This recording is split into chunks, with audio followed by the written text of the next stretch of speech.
All right, good Wednesday morning, everybody. Rough night for everybody. I don't know how America.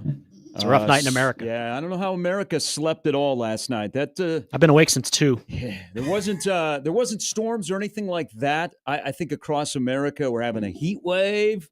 2 days until Joey, but last night for America was rough. I can't imagine even the sleep gummies work last night. I slept great. I slept fine. Well, I haven't. Heartless. You are heartless. I don't think I'm heartless. You are very, very heartless. I went to bed around like 9:30. It's probably the earliest I've gone to bed in a while. I know. I mean, there wasn't any West Coast sports to watch, so I got a. Whoa, the Royals last night. Yeah, the Dodgers. The Royals won. I was watching a little bit of Salvi the got a Angels, big base hit. Angels game. The Royals won. Ohtani hit his 30th home run last night. Yeah, I was. Yamamoto secured his spot in the All-Star game. I haven't seen my Twitter aligned like I saw my Twitter aligned last night around 8:00. In the whole quite country's a while. pulled together. Literally. Yeah. There were 5 straight people on my For You page that all tweeted about what occurred last night. Yeah. Surprised Roll didn't tweet about it. Here's the thing. So if people don't know what we're talking about, that's okay, because most of the time you don't. Brace yourselves. This is what happened last night. And this is why America should not have slept. And America really, I mean, people will tell you there are more pressing issues in America right now that are going on, like if you turn to CNN or MSNBC or Fox News. But this is the most important thing in America today, is how is Red Panda doing? Because last night, I mean, if Red Panda is done, then so should be the WNBA. Agreed. Because last night, while she was wearing LeVar balls, she was performing, and she fell off the unicycle, and she injured her wrist. She was in so much pain that they had to take her off a wheelchair up in the Twin Cities. So the Fever beating the Lynx to win $500K. In the Commissioner's Cup and a massive those are upset just without games. one of their best players. The fact Who cares? that Caitlin Clark didn't play and Sophie Cunningham barely plays, but she makes a lot of news. Red Panda fell last night, and it's amazing. I like to call her by a real name. Yeah. Now that I've met her. Yeah. Now that you're close friends with her. Wrong new. That is actually her name. But a lot of people know, from the Utes to the Olders, they know her as Red Panda. Bridges generations. You know what? It has brought people together. You might be upset. Like the Superstars could not squelch the anger of a Nebraska basketball fan when halftime arrived a couple of years ago. But if you're getting beat by 25 at home game. and Red Panda all of a sudden wheels out there, life is better. Mm-hmm. And right now, life sucks in America because this beautiful woman who fell last night, again, I believe that it was the shoes. I believe that maybe some of these like Bud Light Daredevils, they slipped some LeVar balls into her locker if you know, room, you know. and she wore those. And also, she did not have shoes on that had ankle support. So she took a tumble last night. She fell off to the unicycle. She injured her wrist. If you were watching it live on TV, they immediately put up a graphic. They're like, oh, do not go down like this. Do not end your career like this. So we do not have an update this morning. But we're working round the clock with team coverage. I have a call up to K-Fan in the Twin Cities to see if we can get a report from them. How big would a Red Panda farewell tour be? Well, this might have been her farewell tour. Oh, I hope not. She's up there. No one knows exactly how old she is, but I've stood next to her. Yeah. And she's in fantastic shape. No, she's in great shape. I bet she's in her 60s. Yeah. Weren't we calling, though, for her to kind of like hang it up during the season? She had started to slip because like there were stops along the way where the magnets didn't arrive. So she had to do it real. You know, because as you get a little bit older, you gotta There's enhance. not magnets. You gotta There's not enhance. magnets. Michael Is couldn't there always magnets? dunk anymore. He had Is there to. actually magnets? That's been the word on the street among I don't think among the there's halftime magnets. performers that are trying to run her out of town is that she uses magnets. Who are the halftime performers trying to Bud run her Light out of town? Daredevils, Yeah, the I don't. Shim Shammers, Maybe the guy, Superstars. No, I The don't little think dogs the that run on Superstars the- have any pull or trying to get anybody out of anywhere. Maybe the guy who balances. What's that guy? You know what I'm talking about? Who brings his kid up there? And I always the balance guy. I always wanted Simon Says. I want to call the Child Protective Services because he's got his little kid that he's balancing with up there on that pretty dangerous platform. Oh, you've not seen circuses? No, I haven't. With a whole family. I've been to a like you're 5 and you're walking the tightrope with pops. No, I have not. I every time that guy, the balance guy, goes up there with his son, I'm very, very concerned about his son's safety. Red Panda, you know, there are very few times where everybody can come together and mourn over something that horrific, happened. This is it. This is one. This was one of them. Maybe not horrific. This was just an accident. Heartbreaking. There were sad. The first It was original a no-no rumor. moment. The first original rumor I saw on Twitter was that she tore her Achilles, and the NBA has to do something about it. Well, they're consulting AI and see Dame. what Allen Iverson thinks. Holly, I mean, Crystal. I mean, wrong could be. She might have been done wrong. Can you imagine that? But I think I'm gonna lean into the conspiracy theories on this one. But this is going to cast a shadow on the WNBA. First of all, I mean, their biggest stars are getting hurt left and right. Red Panda and then Caitlin Clark. Mm-hmm. So in that order. The WNBA, exactly. Distractions is everything. Like if you have something going on, do something else so that you get distracted from the sure, other thing. Sure. So they had the discussion about expansion and the comments that were made by somebody who wakes up daily in Indianapolis that took issue with Detroit and Cleveland. They got Caitlin Clark, who spends more time signing autographs in street clothes than actually playing. Mm-hmm. And this is great work if you can get it. Is she an all-star? Does the fans think she's an all-star? And so they already have that going on. This might have been a distraction to ask Red Panda to take one for the WNBA. Now, I'm not buying into these conspiracy theories. I'm listening, though. I'm listening. But I'm just going to present them, and then I'll let you guys decipher it. Sure, go ahead. Then there also is, because, look at, for example, the thing with Jake Retzloff at BYU. There is word on the street. Sure. I'm listening. There is word on the street. I'm going to love to see how you connect these two. That the chief rival of BYU, Utah, has sent non-Mormon women to the campus in Provo to tempt that's next BYU level. players to violate the honor code. If Utah hasn't been doing this over the last 40 years. Took so long. Exactly. Thank you, Jimmy. How can Nebraska get in on this? Exactly. I think everybody should be looking to sabotage BYU. Oh. So there's a lot of sabotaging going on. Yes. I'm not saying, I'm just presenting, you guys decipher the information. Right. I'm just telling you. You're laying the crabs on the table. This is on the Red Panda message board after last night when she is wheeled off on a wheelchair. On 3. And it's what, 10 hours later and we don't have an update? Yeah. I'm just telling you, I'm giving you all of the scenarios. Now, I think she's a beautiful woman and she does a beautiful thing. And she has made memories across America, inside and outside of arenas. She's impacted our part hearts of my more childhood. than anyone could ever know. She's going to be in the Basketball Hall of Fame. She's why I got into broadcasting. I mean, I wanted to be a play-by-play guy because of Red Panda. I'm sorry. She should not be at the Basketball Hall. She is. Why not? She is the reason why we have straight performers. Yeah. Because they think one day when Red Panda goes down or retires that they could take over. She crawled so Naked Cowboy could walk. Do you think there is a major competition amongst halftime performers to where they're like jealous and like they're gnawing at each other's ankles? She makes $1 million a year. Yeah. Hell yeah. What? Oh yeah. Oh yeah. She makes $1 million a year. Yeah.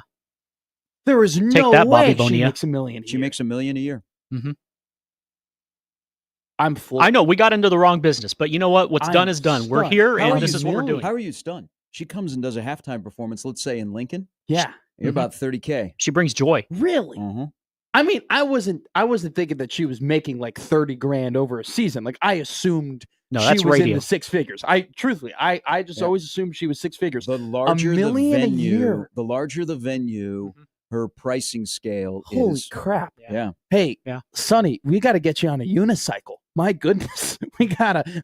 Hey, my first at home, born. we're starting in 6 months. Screw a little Fortnite. training, little Fisher Price. Screw Fortnite. Here's some bulls. Figure it out. There are people that, they may not remember anything about the outcome of a game at Baxter Arena or at PBA or the Chi. Sure. But they remember the night they were there when Red Panda was there and the magnets worked and she was throwing the bowls and she was riding the unicycle and she made everybody happy because you know what? You may have had a crappy day at work, but you got to make it downtown to see the Creighton game at 7:30. Mm-hmm. And, they're playing DePaul, so you need a little something. Yeah, and it's like 45-39 at halftime and you're wondering, why are they not blowing them out? It's cold and all it's of a raining sudden- outside. And all of a sudden, the arena gets a buzz, and here comes Red Panda out on the unicycle, and life changes. And last night, life may have changed for all of us when she fell. I hope that she is able to recover. But if this is it for her, this is really a crappy way for her to go out. It would be the end of an era. She needs a farewell It can't tour. be. Kobe came back from his Achilles. You are exactly right. I went to a basketball game, and I do not remember who the Northwestern Wildcats were playing and what the result was. Yeah. But I remember that the football team was coming off of a Holiday Bowl win, and one of the guys was tossing Red Panda.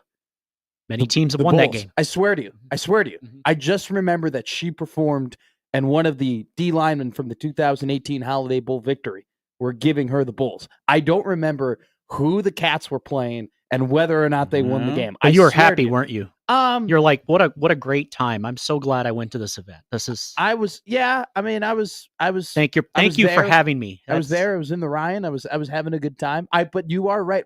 I literally don't remember anything other than that woman was tossing balls on the top of her head, and she was flawless that night. And I did not see her mess up until the Creighton game this year. Now, I can't find her on Twitter. She's not. I don't tweeting. think she's. I don't. Growing up, there was Red Panda and David Robinson for me. I mean, they were 1-2. She's a transcendent superstar where I don't think she needs, to be on social media. I don't think social media needs to be on her. That's how good she is. We no longer think of the extinct species that is, in various zoos. We think of a woman who rides a unicycle who tosses balls on the top of her head. There needs to be a Nebraska connection. I mean, just Red Panda. It could be big Red Panda. I do not know why there has not been an update, because there was a sleepless night across Basketball America. And you know what? It is amazing when you think about this woman. And she's a beautiful woman. She's very, very kind. You keep saying that. She is. She's very nice. She has a huge heart. How tall is she? She's not very tall. Yeah. What do you think? She's like 6'7"? No, I was thinking 6'10" with the afro. I think she's a female version of Yao Ming. She's always on a unicycle, so I can't. Is that Red Panda or Rebecca Lobo? I can never tell how tall she is. I would say that she's always probably elevated. 5'1", 5'2". She's always on a pedestal, literally and figuratively. Well, damn right. It is. We must consider this when we talk about Red Panda, and that she will be in the Basketball Hall of Fame. She ain't going out to me. Not you like have this. to play basketball or be on. No, you bench. have to be a contributor.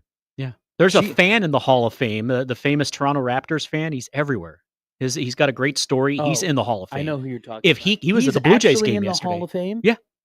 How is Jimmy? What's his name? That is at the Clippers game all the time, and then Jimmy Goldstein. Yeah, how come he's not in the Hall of Fame? He should be in the Hall. We should induct Green T-shirt guy and John Cena guy into the Pro Wrestling Hall of Fame. Well, I don't know if you know this or not, but it seems like anybody that appears in any event in wrestling gets into the Hall of Fame. If you go to WrestleMania, Donald Trump.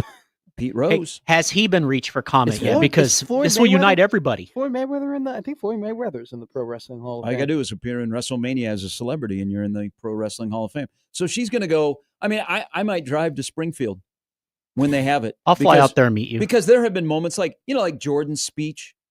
People will say Red Panda will top that. I just hope this is not the end. Not. This will not be the end of an era.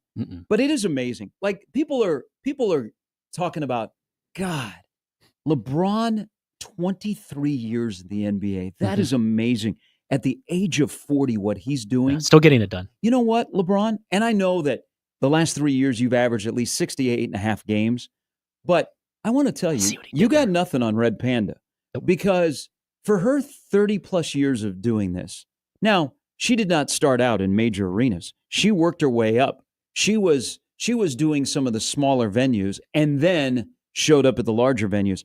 I even have heard petitions that she should perform at halftime of the Super Bowl. I was about to say. Hey, but the fact that she has never had one of these moments. She could crip walk on in over 30 years is pretty remarkable. And I think that when she goes into the Basketball Hall of Fame, that should be part of it. But that really is not our concern this morning. Our concern is she okay? And will she be able to continue her tour? Because I can't have a week like this in this country where my Red Panda gets injured and my Joey doesn't win the hot dog eating contest. This would be like him choking on Friday. If that happens, we aren't even America. No. We're not even America anymore. So I'm looking at the CBS Sports ticker. She's going to sell the naming rights to a company. So in fourth place on the ticker in terms of the most important stories is Red Panda. That's a load of crap. What's more important than that? Malik Beasley. Nope. The Grizzlies. Nope. Signing an extension to somebody and some nice piece on Deion Sanders. Oh, definitely nope. And then it's Red Panda. There we go. And then on July 2nd, something about Prime. There's a July. There's a column. There's a column on Deion that they're doing here. It's July. If it's Sean Keeler, then I'm reading. It checks out majorly that it's July, and they're doing a nice little piece on Deion Sanders. And then under that, which is 7th place on our ticker, is the actual game that she was performing at. So she beat the game that she was actually performing in terms of newsworthiness, in terms of her injury, which is absolutely incredible. She should perform at a Super Bowl halftime. Like, who's going to stop somebody from being like, hey, for like 30 seconds, Roger Goodell, he ruins everything. Red Panda put 5 bowls on her feet and launch it to her head. Now, people that are tuning in, she's not dead. No. Okay? No, she just got injured last night. But you have to leave the football before the football leaves you. And I'm afraid that the football might be leaving her. I'm just saying. She had a rough season. She had a rough season Russell Wilson last year. She messed up multiple times. We haven't seen her mess up in that capacity like she has. You think she was about to be exposed with the magnets that she uses? I don't so she think decided she's not using to use magnets. No way she's using magnets. The ultimate Woj bomb? That would be a 30 for 30. Yeah. What if I told you that the greatest halftime performance was actually the greatest lie? Well, that somebody who captured our hearts actually captured our imagination. If you mention that, then I would lose all faith in Santa Claus and the Easter Bunny. Then it would be the gloves would be off. So Red Panda is not dead. Red Panda is not like a mythical story. Have you ever met her in person? I have not. Dude, she's ripped. She is. She is cock diesel. Yeah. Dude, for the longevity and She's what she does. I mean, do you know her age? Did you ask her how old she was? That's rude. You can't do that. No, but I feel like for her that would be a compliment. And then you know what I followed up? How much do you weigh? No. Yeah. No. Okay. And then you said, how much do you make? Because I'm a million. Are those wrinkles? But you spend half your life on a unicycle. Mm-hmm. Can you imagine? Not a metaphor. Can you imagine what your butt feels like?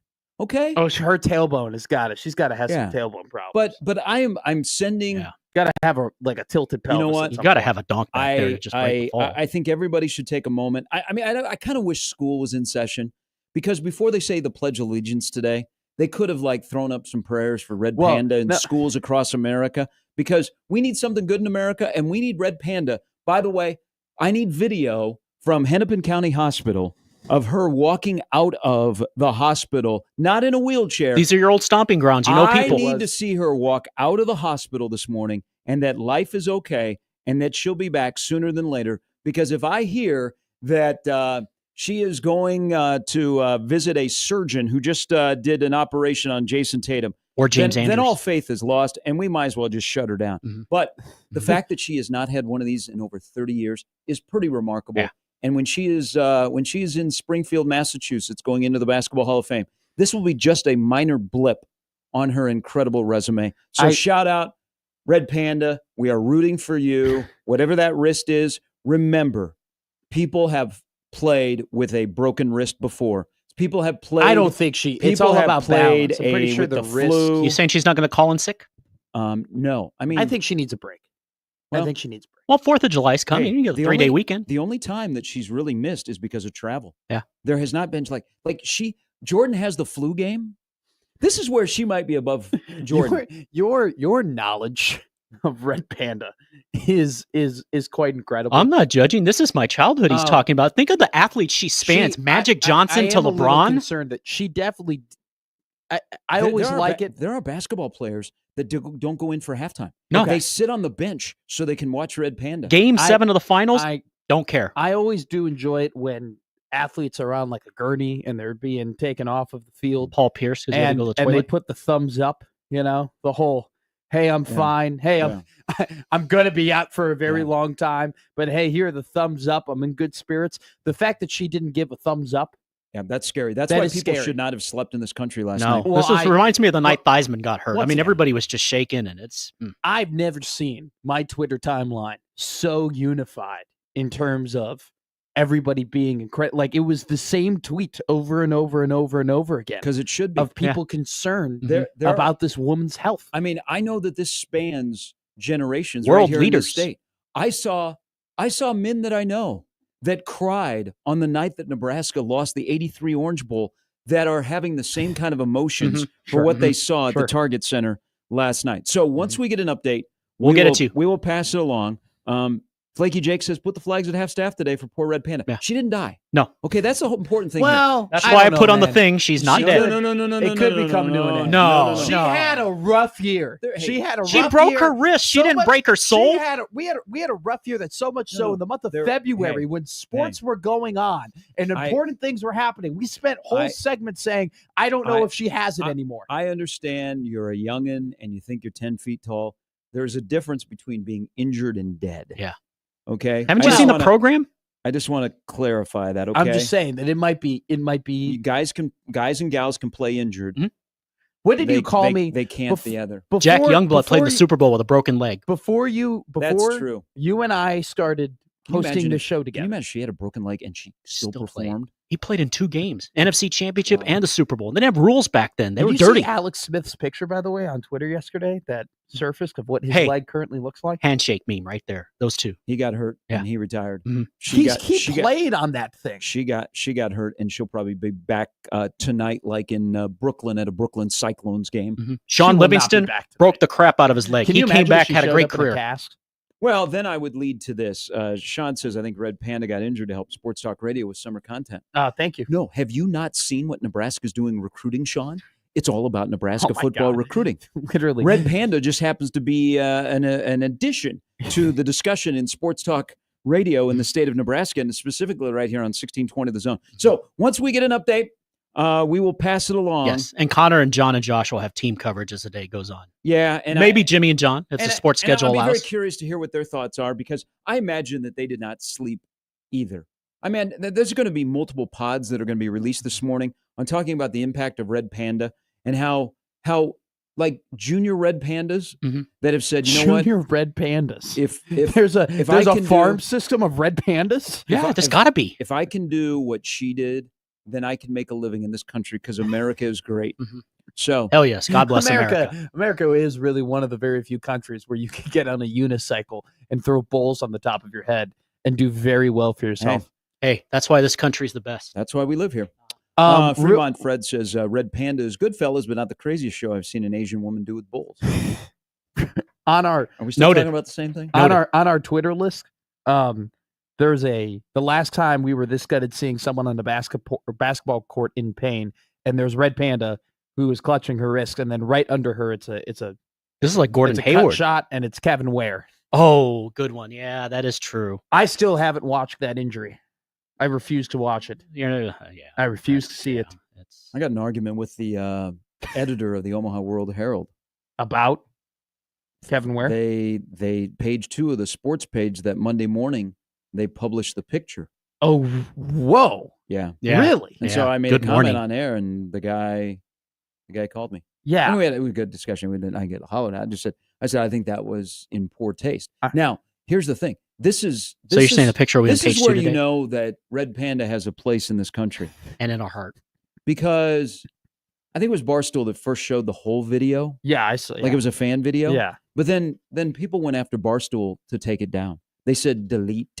Why? They said delete. Even the broadcast last night. Once she fell, they went to a graphic because you have respect for them. Didn't they cancel a game? If you didn't, no, they didn't. Let's call a winner. Indiana won. They finished the Commissioner's Cup. Okay? I think when we dig deep into the game last night, probably the Lynx were impacted and they didn't come out for the second half, and that allowed the Fever to win that game last night at the Target Center. Mm-hmm. So I mean, it just shows you the respect that we have that people didn't want to see the video. Yeah, they said don't share the video.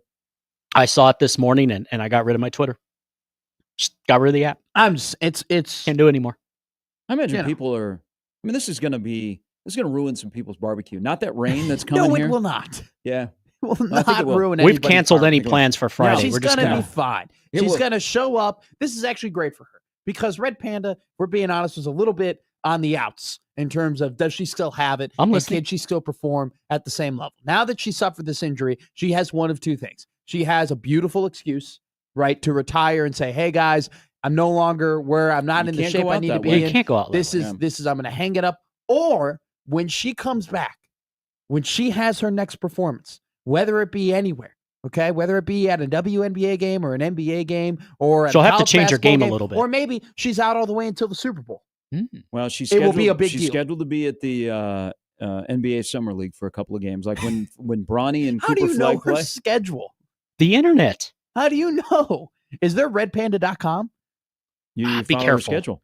You look I at do her not- booking agent's schedule. Go to I've Red never- Panda, not I'm Tube. going to be Trust honest me. with you. See, I have- ESPN was like, what do we promote? Bronny against Cooper Flag or Red Panda? Do all three get in the graphic? Red Panda. I don't care about the other two. Now, what's going to happen? They're going to have to change that graphic. And why would I watch Bronny against Cooper Flag on July 10th if I'm not going to get First off, 25 seconds of halftime Red Panda? First off, not Bronny. Go watch First Cooper baseball. Flag. Dalton Connect. First Cooper Flag. Nah, none of is it what matters anymore. Is what will be. They're watching. just games. Secondly, Red Panda will not be.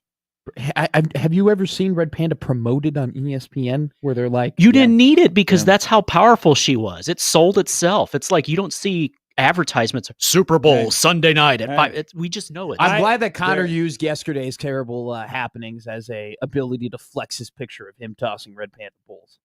It was a very, But see, a very it good touched opportunity him. for Right. Connor We Happer all- to flex it. That was a great I night don't for think it's Connor. a flex. I think we all share our memories. I think it There's that night, the day his child was born, wedding day. I mean, that was a big day in his life. I mean, there's been some incredible moments, and we've got photos. And I really think people, Gary and Matt on Twitter, please share any Red Panda photos. Memories, if you have anything, she's not call dead, in, guys. email She's not us. dead, all right, Jimmy She's at not dead. 1620thezone.com. Gary and Matt.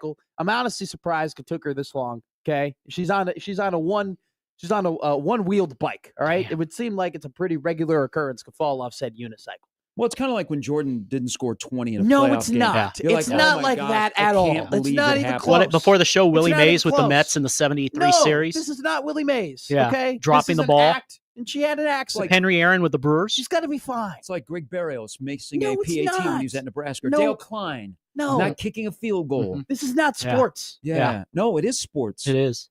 It's an athletic achievement. Yeah. I mean, there are when you Look, have this is so some of many the best PR for her. jaw-dropping photos that she has had over the years, and I mean, I think, hey, if you're headed to St. Mary's this morning for mass, say Prayer. something for Light a Red candle, Panda. Grab please. that rosary. Mhm. Bruin Steve says, I asked ChatGPT for an update and received this. Given her legendary status Legendary. and Legendary. the dramatic Hell yes. nature of the fall, there's understandable anxiety around her recovery. I think that this. I expect the Rule tweet about it She should. because he cares. Do you think she could sell out an actual stadium if it was like, hey, Yes. Red Panda, Yeah. the final act, I would go. and it was the last time that she ever performed? Mhm. That she would The zone sell would be out, all over it. She would sell out a full like 17,000 person stadium. Mhm. Yeah. See- Forget Sandler. We'd see, give out tickets this to is that. where I think she could. If Rule reposts his tweet Mhm. from the other day, he is talking about the people like Matt Yeah. that don't want Red Panda to come I back. didn't say that I don't want. We're with Red you, Panda Coach. To come back Because you know what? I'm just not putting her in This the is- Basketball Hall of Fame. For these halftime acts that want her out the way, too many people have profited financially off negativity and despair. Gary- Your time is over because you know what? Mhm. I'm sure you're calling the WNBA and you're going, hey, I know Red Panda. She might be out. Hey, can you take we got a family of 7 from South Dakota that spin basketballs on their head. Mhm. Can we get in at halftime? You know Mhm. what? Your time is over. Yeah. Because Next. then I'm going to go, is that Red Panda's music? And here she comes on the unicycle. She's like Stone Cold Steve Austin. What was the family's Give her name? 2 beers to just. What was the family's name? They were either from South Dakota. I think they were from South Dakota. Oh, this is not a made up thing. no, I no, thought you no, totally no, they're made a this up. family. The Flying Knipples? No, Wait, not that's someone Con. else. Con's Sorry. doing well. The Creviers, I believe. This Well, is it's a good South not Dakota real. name. This is not real. So- you two are nuts. You two are You two's a psychos. band. The fact that you two's are a great able- band. You both are able to rattle off halftime performances and families and potential people that could take her spot. We is are a couple of ridiculous. years older. We've Do you know seen what I some do? things. Do you know what I do during halftime? I go and I get a beer and I get popcorn. Okay, and I think about how did my team get here? yes, yes. Okay, because See, my team always no, loses. no. It is the Creviers. They're a family. Yeah, they bounce basketballs and they have the unicycle. So don't you think if you combine those, you're trying to move Red Panda out? Maybe an inside job? I believe that she was wearing LeVar balls last night, and that's why she slipped. There's Well, a conspiracy I don't think here. LeVar Ball can wear LeVar balls anymore. I mean, you know what happens. All right. You lose your leg. Damn, Gary. I know. Ooh. I know. I'm This just saying, tough. by the way, before you and I even started hosting together, She was doing halftime shows. You're right. You called me Mr. Hot Seat Boy. Okay. You were always like, You're like you like to fire coaches. I like to put people on the hot seat. I'm I putting Red remember. Panda on the hot seat. Call it the Mick Hot Seat board. Red Panda's on it. How's she getting fired? And who's firing her? It's just No one's firing her. Who's that heartless besides Jerry Jones for firing Tom Landry? People I need saw her. the trailer. Holy crap. Yeah. It's going to be awesome. This is gonna be good. The trailer for when she goes into the Basketball Hall of Fame is going to be epic. Mm-hmm. She's okay. You're I gonna- surrender. you're I gonna- surrender. I surrender. You're going to change your tune I today surrender. when somebody asks the president about her. Can we get Wendy on? no Maybe one- Wendy can give us no some. one is going to ask the president about her. Secondly, Why? I don't. He's the leader of the you free guys world. and your obsession with halftime performances. Once again, let me reiterate. When the Because- halftime happens, no, my no, team no. is almost always losing. Okay, so I have to Okay. walk the concourse. Stop making this about yourself. This is about It's Red true. Panda. Okay, we must It's embrace. always about me. All right? I always Sacrifice make it about the myself. me for the we. Okay, we need Red Panda because as a Nebraska basketball fan, we've had too many performances at halftime where the Shim Shammers actually got a Lee Barfnick column, and then the Superstars were booed off the floor. It's just one of those things, and especially this Are is you where about it to hits cry? close. This is where it hits close because we're about to celebrate America's birthday. Okay, and in this country, we celebrate everything. Okay, whether you're on a We do unicycle, we do celebrate whether a you lot. biked across the country, whether you biked across Nebraska or Iowa, this is a great country. America. And so when one of our people that we hold close to us falls, we all fall. And then when they get back up, we get back up. If we die, we die. a warrior doesn't need a weapon. Unleash the fury! A warrior doesn't need a weapon. A warrior is the weapon. Damn right. God, yeah. Run TMC. God, yeah. All right, coming up on the show, This is so John Walker, who actually on his bio, he has listed, he has seen Red Panda 6 times Jesus. from the World Herald. Why are we Coming up at 9. I got him beat. We had season tickets for 15 years. That's at least 15. There are some things you do in life that you'll never forget. Yeah. And then there's Wa- Red Panda, seeing her in person. Watching Red Panda is not one of them. Brandon I've seen her Vogel. 3 times, by the way. Now all of a sudden we He's remember. with us. I do know. Oh! I will bend the knee in the fact that I do remember the amount of times that I've seen Red Panda in 3 different locations, in 3 different Look at that. cities. A man of the people. The man of the only world. 3 college basketball arenas that I've been to, she has performed in front Has of. she been to Allen Fieldhouse? I'll make some calls. She has to have been. How has she Oh. not been to Oh, Fog I just saw Alley? some tweets here. Like Dame Lillard tweeted, "Hope you're great, goat." No, Dame Lillard is not. I don't think he's tweeting about Red Panda. Jimmy, what do you have on the ticker? Share your thoughts and memories of Red Panda. She's not dead. You have to specify that because people are just waking up. Not everybody has Twitter. She hasn't died. She has not. She's not I dead. don't think we've promoted the phone line as much when we have like actual sport topics to talk This about. is a sport topic. This is a sports. Hall of Famer, Have a you- goat. Unicycles. If you can do a unicycle, you can do sports. It's a lonely. I mean, will that's say true. this, it's a lonely place on the top of the unicycle. It's a lonely place to be. And she fell is. off of it. Yeah. She finally succumbed to the pressure of putting bowls on her head. Brandon Vogel from Counter Read coming up at 9:40. If you go back through the archives, Counter Read actually did a in-depth story on when Red Panda appears at Nebraska basketball games. The record? What is their record? You know what their record actually is? That's a Rob No, Anderson type no, stat. I've I bet he has one. Hey. I've never tried to do the correlation between her putting bowls on her head They've never during lost. intermission. They've never lost. Now I don't know if that's true or not. I but it don't sounds think. I good. was about to say. I'm Right. pretty sure they did lose the last time Lineup she was is there. brought to you by the Rooferys at John Higgins Weather Guard. Biggie's seen her. Yeah. Oh, John Higgins. You know what? John Higgins was working a Kentucky basketball game once, and the Kentucky fans were all over him at halftime. Mhm. And he said, "I'm going to stay out here because of Red Panda." And they all joined him. Mr. Higgins. And then, Yeah. then that was the one time where Kentucky fans, Big Blue Nation, was Mhm. on Higgy's side. Yeah. They're like, if you're going to stay out for Red Panda, We'll stand. there's got to with be you. something good about you. And then the second half started. All right, we're off and running. Gary and Matt with Jimmy, Can't believe we did half an hour on that. because that's what this is. Yes. That's incredible. That's good radio. The Today Show is going to lead with this. No, they are not. Yes. They are not going to leave. Sports Center, Get Up, First Take. If she's not with us, what happens next? We're back Another with more halftime on performance. 1620 The Zone.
All right. Welcome back in. Good luck doing a sports show today. I'm going to have... This is why they pay you the big bucks. Hey, I'm going to be honest with you. I'm going to have no problem doing a sports show. You're heartless. No problem. It happens. She's on a unicycle. I'm surprised you're heartless. All right? She's been on a unicycle for 30 years. This should... I mean, honestly, it's impressive that she's gone this long without falling. She fell. She's going to be fine. Dancing She'll be back. It'll be okay. People are questioning your respect for Red Panda. It's they think good. it's appalling. It's good PR, if we're being honest, because now everybody's talking about her after she had a rough year. She had a tough season. So you're saying it's an inside job? What were her stats? Yeah. I don't know, but there were more times than not that I saw her dropping bowls off her head. Her mid-range game's still deadly. She can't dunk anymore? It's once you get to the 6 bowl, I feel like, is when once we get shaky. Her Doug, 6 bowl percentage isn't as high. Old man Doug from Equitable Bank is back. Doug. She brought us all together. I know. Mm-hmm. So, Andrew, we're waiting for your call. You have to understand something. There are things that divide us in this country. Sports is one of the things that brings us together, and then it tightens us up with Red Panda and our concern for her. Doug, does Red Panda make it pucker? Just brings a nation together. I mean, it's like baseball brought us together in 2001 when we needed it. Sports is great. It's a unifying. You're going home for the holiday weekend. I am. People are going to probably talk politics and stuff. But once you insert Red Panda, it doesn't matter if you're red or blue. No. Yeah. You come together and you stand for Red Panda. They're all first off. And you probably, I mean, I think you probably turn your flashlight on your phone and you wave it up to the heavens thinking, hey, the man upstairs on the golden unicycle, please take care of Red Panda. Doug says Red Panda may not have been the best halftime I've seen. What was the best? But was it's in the the top beatboxing? 2 or 3. Quick Change. Yes, I know Quick Change. Yeah. They're good. Followed by the unicycle family. Honorable mention, the Russian board. The worst, the Shim Shams. I'd like to also throw some love to the Marching Cobras in Kansas City. If you know, you know. Okay. A couple others here. The Jabberwockies are pretty good. They are. Nobody's going. Those they aren't going to the basketball hall. The Jabberwockies though. They're like your Duke Mayo Bowl type. No, they are not. Red Panda's like the damn Rose Bowl. They are not the Duke Mayo Bowl. All right. If anything, Armed Forces Bowl. No, they are the Capital One Tax Slayer Bowl. All right. Okay. You mind that? Yeah. Bud Light Daredevils, though, they were they were up there. They were the dunkers. They really were before your time. Okay. Yeah. They changed. Then they were the Coors Light Silver Bullets. Yeah, I'm an old-fashioned guy. I liked being at the Bradley Center and seeing Bango the Buck just jump off a trampoline. I think Bango the Buck got fired yesterday. Did he? Everything else the Bucks were doing. More Did on Doug's stretch email. His contract? Red Panda's going to be in the Hall of Fame before Terry Cummings. This is and Jack Sikma. How? And Paul Mokeski. Oh my God. Rock chalk. Yeah. Sidney Moncrief, right? Damn good. What about Junior Bridgman? What about Paul Pressey? He was good. We Point forward. Old Bucks. What right about now? Alvin Robertson, the old Arkansas guard? If you know, you know. Scott Skiles was a hell of a coach, by the way. I mean, 30 assists against Denver in 1990. I'm shocked that Mike Brown is probably going to get another slice at the pie. Oh, wait, Scott I thought Skiles. It was Don Staley. No, it's Mike Brown got a second interview. Nebraska went from the outhouse to the penthouse in football recruiting. Having said that, we seem to have plenty of wide receivers. Okay, there's 15 on the roster right now. 7 of them are freshmen. It's going to be okay. We're going to be fine. Develop. Let me explain. Now, I'm reading this. This is not me. This is from Doug. We're glad that Doug is back. Welcome He's back. been traveling the world. Thank God. Let me explain why I hate recency bias. The rules have changed, and there are more games. As an example, Pistol Pete only had 3 seasons and no 3-point line. Yeah. I think all football, baseball, and basketball records should be adjusted to a per game. Okay, so we'll hold that for a later summer topic. And his final one, Dave Parker, and now Red Panda. The only undisputed all-time great at any sport is Secretariat. Try to change my mind. Was a hell of a horse. Would not be in the Basketball Hall of Fame. No. I think Muhammad Ali is pretty firmly in the Basketball Hall of Fame. No, if you want maybe. to. Muhammad Ali's in the WWE Hall of Fame. Yeah. The Mount Rushmore, would Red Panda be there? I'm not doing a Mount Rushmore of halftime performances. We just gave you 2. We could do them. If Doug doesn't like recency bias, he would love the Dan Graziano segment that was on yesterday in the 5 o'clock segment of Sports Center when he was ranking the best football players that have played in the state of Alabama, and Bart Starr and Joe Namath were both ahead of Cam Newton. He would love that segment. Okay, as we wrap this hour up, and we don't have an update on Red Panda. We're not. Thank you. What is the update? Don't you know Paul Allen? He might have boots on the ground. She's gonna be fine. She had surgery. She'll be back in November. There are kids that are refusing to go to the pool today until they hear about Red Panda. It's the worst thing to happen to Minnesota since Blair Walsh missed that field goal. Hey, I think there are worse things that have happened in Minnesota within that time. Yeah, winter. Phil Cuzzy. No, guys. No. There are the North Stars leaving. There are major things that have happened between Blair Walsh missing a field goal and Red Panda Gary Anderson falling off of a unicycle. Gary Anderson. There are things Kevin Garnett being traded that literally changed the prospects of our society. Gordon Bombay getting hurt. Bam. Tracy Clays. That man could eat an ice cream. Goon0907 on Twitter. He has, this is a good way to finish the hour. He is standing up for Red Panda.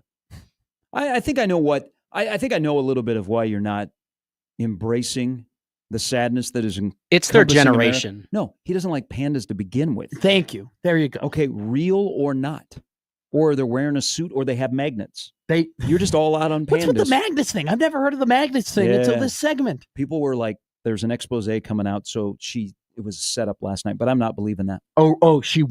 She had an injury to make everybody feel bad about her before the PR comes out. 60 Minutes is going to do a story, and that there's magnets, and she was like, I'm out. We kind of just glazed over this. Just not glazed. Glossed over this. What you got Diego Pavia on your mind? Morgan Wallen just walked out with Brett Favre in Camp Randall. We discussed it yesterday. I know, but we just kind of mentioned it. Brett Favre has done some terrible things and has a very bad documentary out about him right now. And you walked out with what is that guy thinking? Brett Favre could get into everyone's good graces. No, coming out with Red Panda. Brett Favre is done. Brett Favre is done so. There's not a whole lot that he can do one to thing get that can good graces anymore. He's got to sign, seal, deliver on that. I don't know. You go to Wisconsin, you don't have all right. When we come back, I like a 68. You like a 68? Like a cognac? I like a 68. I like 68 cognac. I like the appetizer, man. I'm going to tell you why I like 68. Who's your favorite player to wear number 68? I don't even know a player who's won 68. Dave Fight would be very disappointed in you. I know. We're back with the second hour on a hump day. My price, 16:20 to 7.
All right, good Wednesday morning, everybody.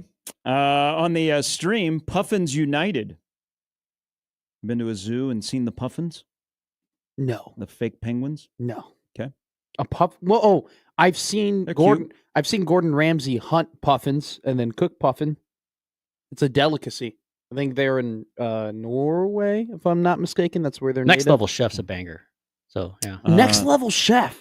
You like that one? Yeah, that's the one with the three levels. Yeah, I've we seen like one that. episode. It didn't really grab me. Yeah, you gotta let it marinate. You I've can't been just on go with Beat one Bobby episode. Flay recently. You got me turned on I to know. that one. Beat Bobby Flay's been great, but Grocery Games with Guy Fieri. Oh yeah, friend of the station. That's been great too. He's my buddy Guy. Yeah, hasn't come back since he opened his restaurant. There are very few people that I would be like starstruck for. I feel like Guy Fieri would be one of those people. I follow him on the gram. Super nice guy. Mm-hmm. I mean, he was like very personable. Writers awesome. Now at San Diego State, Pac-12 school. His son's like going to surpass him.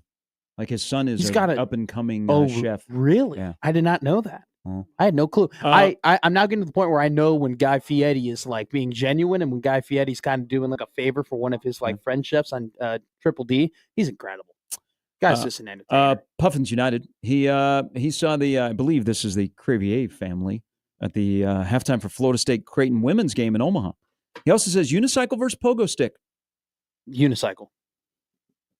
Have you ever seen like a?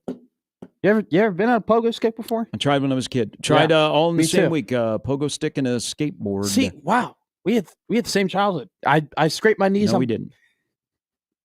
You had more TV channels. We did. I had way more TV channels, and I had a computer, and I had we had computers. Well, we had power. We had haven't you seen war games? We had light in our house in Urbandale.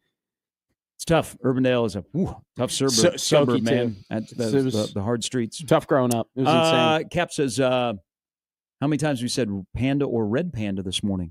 Panda.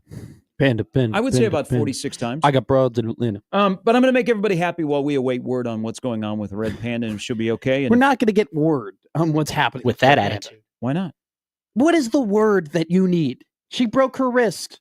She's out for 2 months. There's a story circulating in Chicago right now that somebody has, if she needs to rehab, will pay the hefty price for the Airbnb of Michael Jordan's old home. That's Red Panda can go in there and live in luxury. Shea Gilgeous-Alexander just got paid. He will be probably chipping in as well. He's got plenty of money. She can go to Portland and rehab with Dame. They have some medicinal things in Portland you can help. Yeah, absolutely. Mm-hmm. Not Nebraska. I can't believe that Michael Jordan house finally got sold. Well, now you can Airbnb it. But here in the month of July, I know that people are going, wow, it's still a long time till we have life returning to normal. I just want everybody to know, and it kind of slipped by us yesterday because we got busy, is we have football this month. It is called Detroit against the Chargers. And you know what? Here is what's going on. Take the under. Hammer the under. Beginning this month, training for the next 8 months, we have football. It might not be until the 31st of July. It still counts. But we got 8 months till football. I cannot 8 months of football, I should say. That's the only thing that can get us over this. That's why I brought it up, because I'm sensing here the vibe of the X and the stream and the email.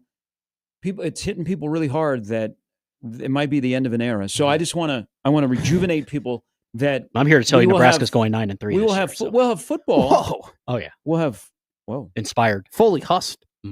I mean, you might want to save that. That's a little premature. I'll revisit that. They're going to put red panda stickers on the helmets? No, because that wouldn't be fair. Yeah. It would be, the power of the panda. Mm-hmm. It just would not be fair. So for the next 8 months, including this month, we will have football. But what I said going into the break, so I violated a little rule yesterday. Not Matt. As Nebraska picked up another recruit. Yes, they did. Okay. So Larry Miles, Nebraska, from Central Florida, Jones High School, played in the 4A state final last year in the state of Florida. So the highest class in Florida is 8A. So they go 8A to 1A. And last year, Jones High School, which he just transferred to prior to last year, got beat by Plantation, which is American Heritage High School. It's a juggernaut. I don't usually do this with high school kids, whether I'm broadcasting a game or looking at recruits. I don't really pay attention to the stats. Okay. Because stats can kind of be inflated. 1,000,000%. I like Connor Booth's stats, rushing at Newman. I was like, okay, legit. 68 catches at Jones High School in Class 4A football in Florida as a junior. That's impressive. That caught my eye, of 68 catches for him at that school, which they spread it around a little bit. So I did it once. I won't do it again. But 68 catches for Larry Miles as a junior in high school.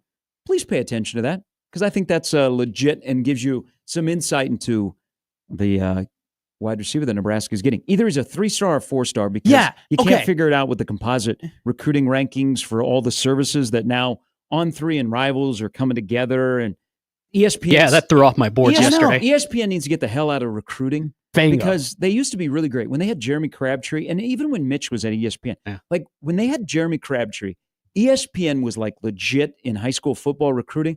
Now, why? Just get out the business. Mm-hmm. But we need to have a service that combines everything. Thank you. Because Larry Jones is all over the map on his rankings. Can I get my Rivals feedback? It is ridiculous where I'm on Twitter and I'm trying to find out about this guy, and I'm getting multiple notifications of 3-star wide receiver, 4-star wide receiver, 3-star. Can we just all agree? Can we just all agree on something, that this is just it, so we can just move on and just say, hey, so we can brag? It's just all about bragging rights, if I'm being honest. Because Illinois, Mizzou? Well, because I think Nebraska's now 33rd in recruiting. That's a hell of a jump from a couple of days ago. It's just one of those things to be like, yeah, we got a 4-star. Yeah, we're able to do it. Like, I'm just going to take the higher ranking no matter what. Like, I'm just going to, that's just kind of how I view recruiting. I'm just going to be like, yeah, we got the highest amount of stars that I could say the recruit is. I'm going to be like, just so I could be to my friends, hey, we got a 4-star guy. Also, too, I'm very in the McCasual recruiter of guys from Florida. Sign me up. That's just kind of where it is. They're good. They're good. They're just different. They play Tommy Frazier from Florida football. They play it all the time. They play year round.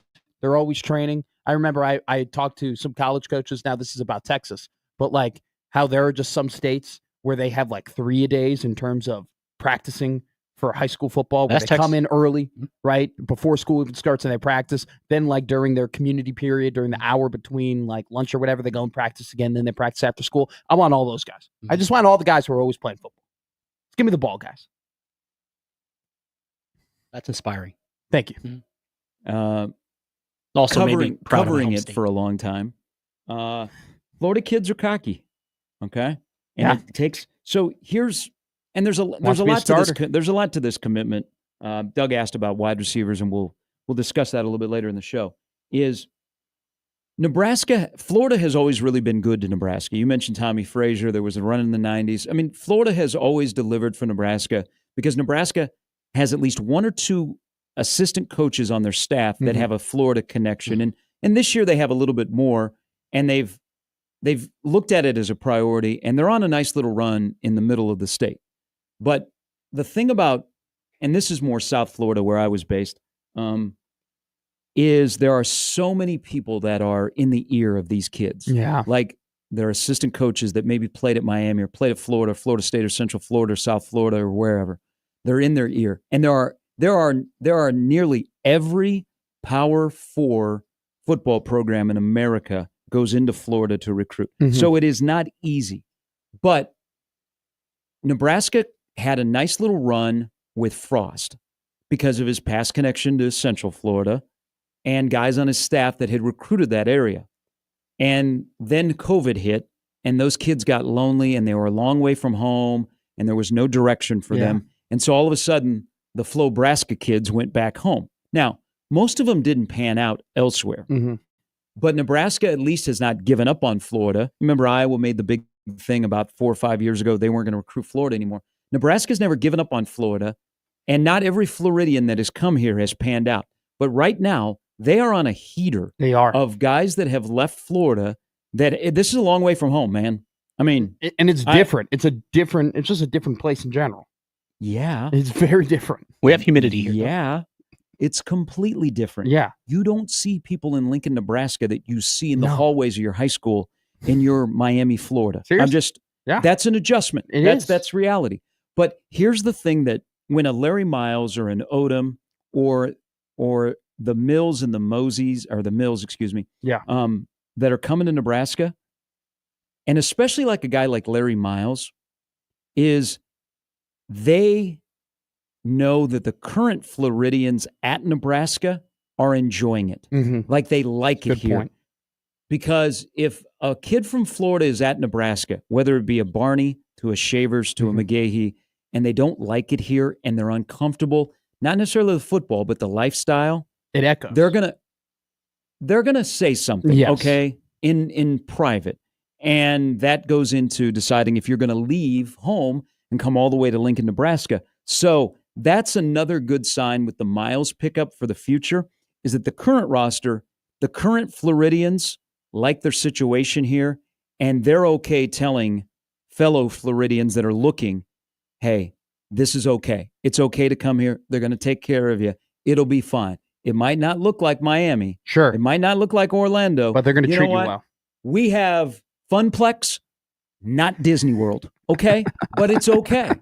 So that's something to keep in mind when you look at Floridians that come and play football a long way away from home. In high school recruiting since 2023, the two top states outside of in-state recruiting. So they've gotten the most recruits from Nebraska in terms of from 2023 to the class of 2026.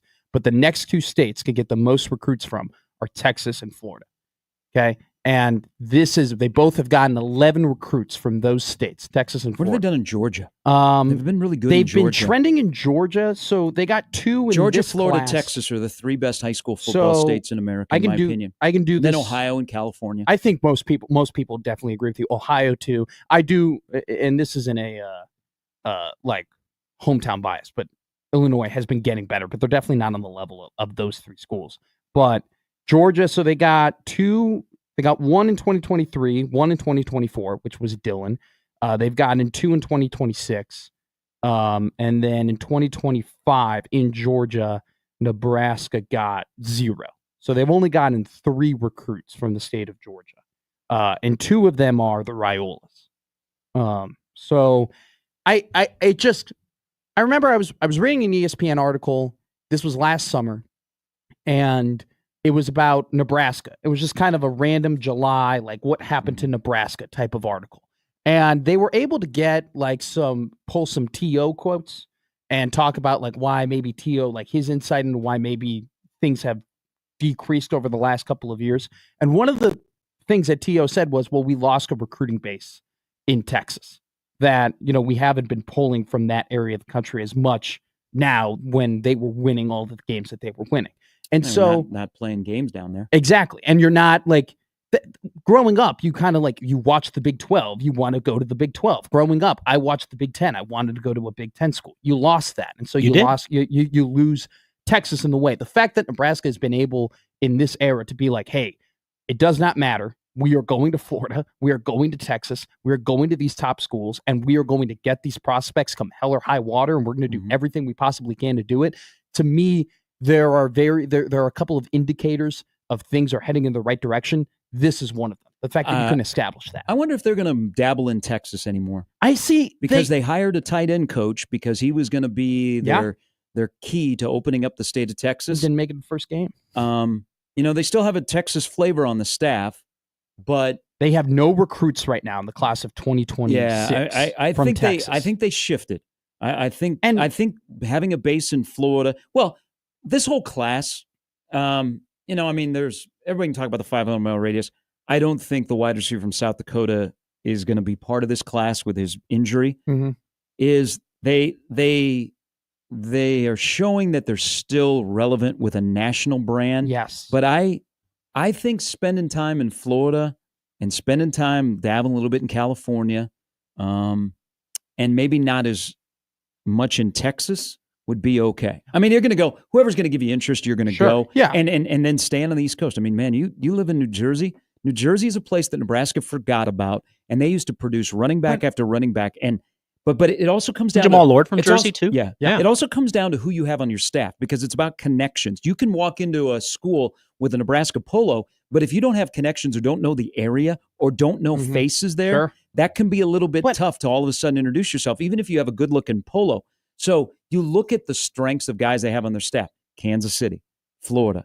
I think you have to lean into those areas and see what you can get out of them before you say, okay, we got to adjust and pivot to the next one. NIL, though, has helped Nebraska and has helped a school like Nebraska where they have the resources and they can NIL has allowed teams to break down some of the barriers of the 500-mile radius in terms of, well, okay, look, we understand that we're far from home and that maybe you want to stay closer to home, but we can now incentivize you and we can give you a little bit more money in order for you to come over here, right? I understand maybe you want to stay in Miami, but we'll give you X amount more to come over here, right? And that's just not Nebraska. That's just common sense recruiting everywhere. And so that has helped Nebraska a lot. Or I'll just say that has helped a school like Nebraska in terms of having the resources to do that. All right. Speaking of Florida, good morning, Dave. Dave. Good morning, Gary. How are you? Good, Dave. How are you? Yeah, we're good. We're just bracing for a little rain event. You know, it's that time of year down here. I know. It's been a wet month of June, according to my rain gauge in my house. You hit the button on your shutters yet? No, I have not. Holy Florida conversation. Yeah. It's that time of year, you know. Yeah, all of a sudden something storms in the Gulf, everybody panics, blah, blah, blah. Are you familiar with Larry Miles or Danny Odom? I am not. You're an I'm 8A familiar guy. with Heritage, of course. Yes. I mean, that's 4A football. I'm trying to think of I would say it's between A and B, but there are more A-type schools, if I'm comparing it to Nebraska, more A-type schools that are in 4A. I would not say it's B. I would not say it's Class B football in Florida. I think it's in between. Yeah, you really can't go by the classes down here like you can in Nebraska, just because of the simple fact you look at a school, well, like a Heritage, or even a Cocoa or a Miami Northwestern that's clear down in 2A. They would, and no disrespect to Nebraska, but they'd run everybody, including West Side and South. That's just the way it is. Yeah, I don't know why they're in 2A, but you have population of students. Well, I know. That's for a whole different conversation. Yes. So I got a question for you here about analytics in Major League Baseball. Okay. Love it. Lost my mind last night in the Rays game. Because they can't hit left-handed pitching? Well, that's or they leave guys on base? But, okay.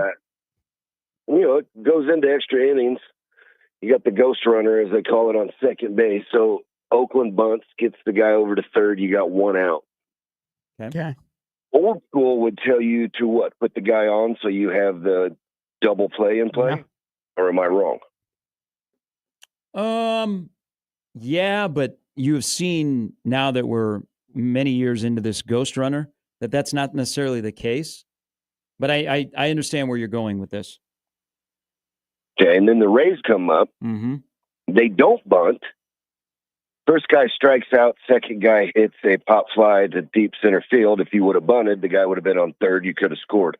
What am I missing here? Is it analytics or is the old way of thinking just gone? I don't know. I think there's less major league guys that can bunt. I think that also is a factor.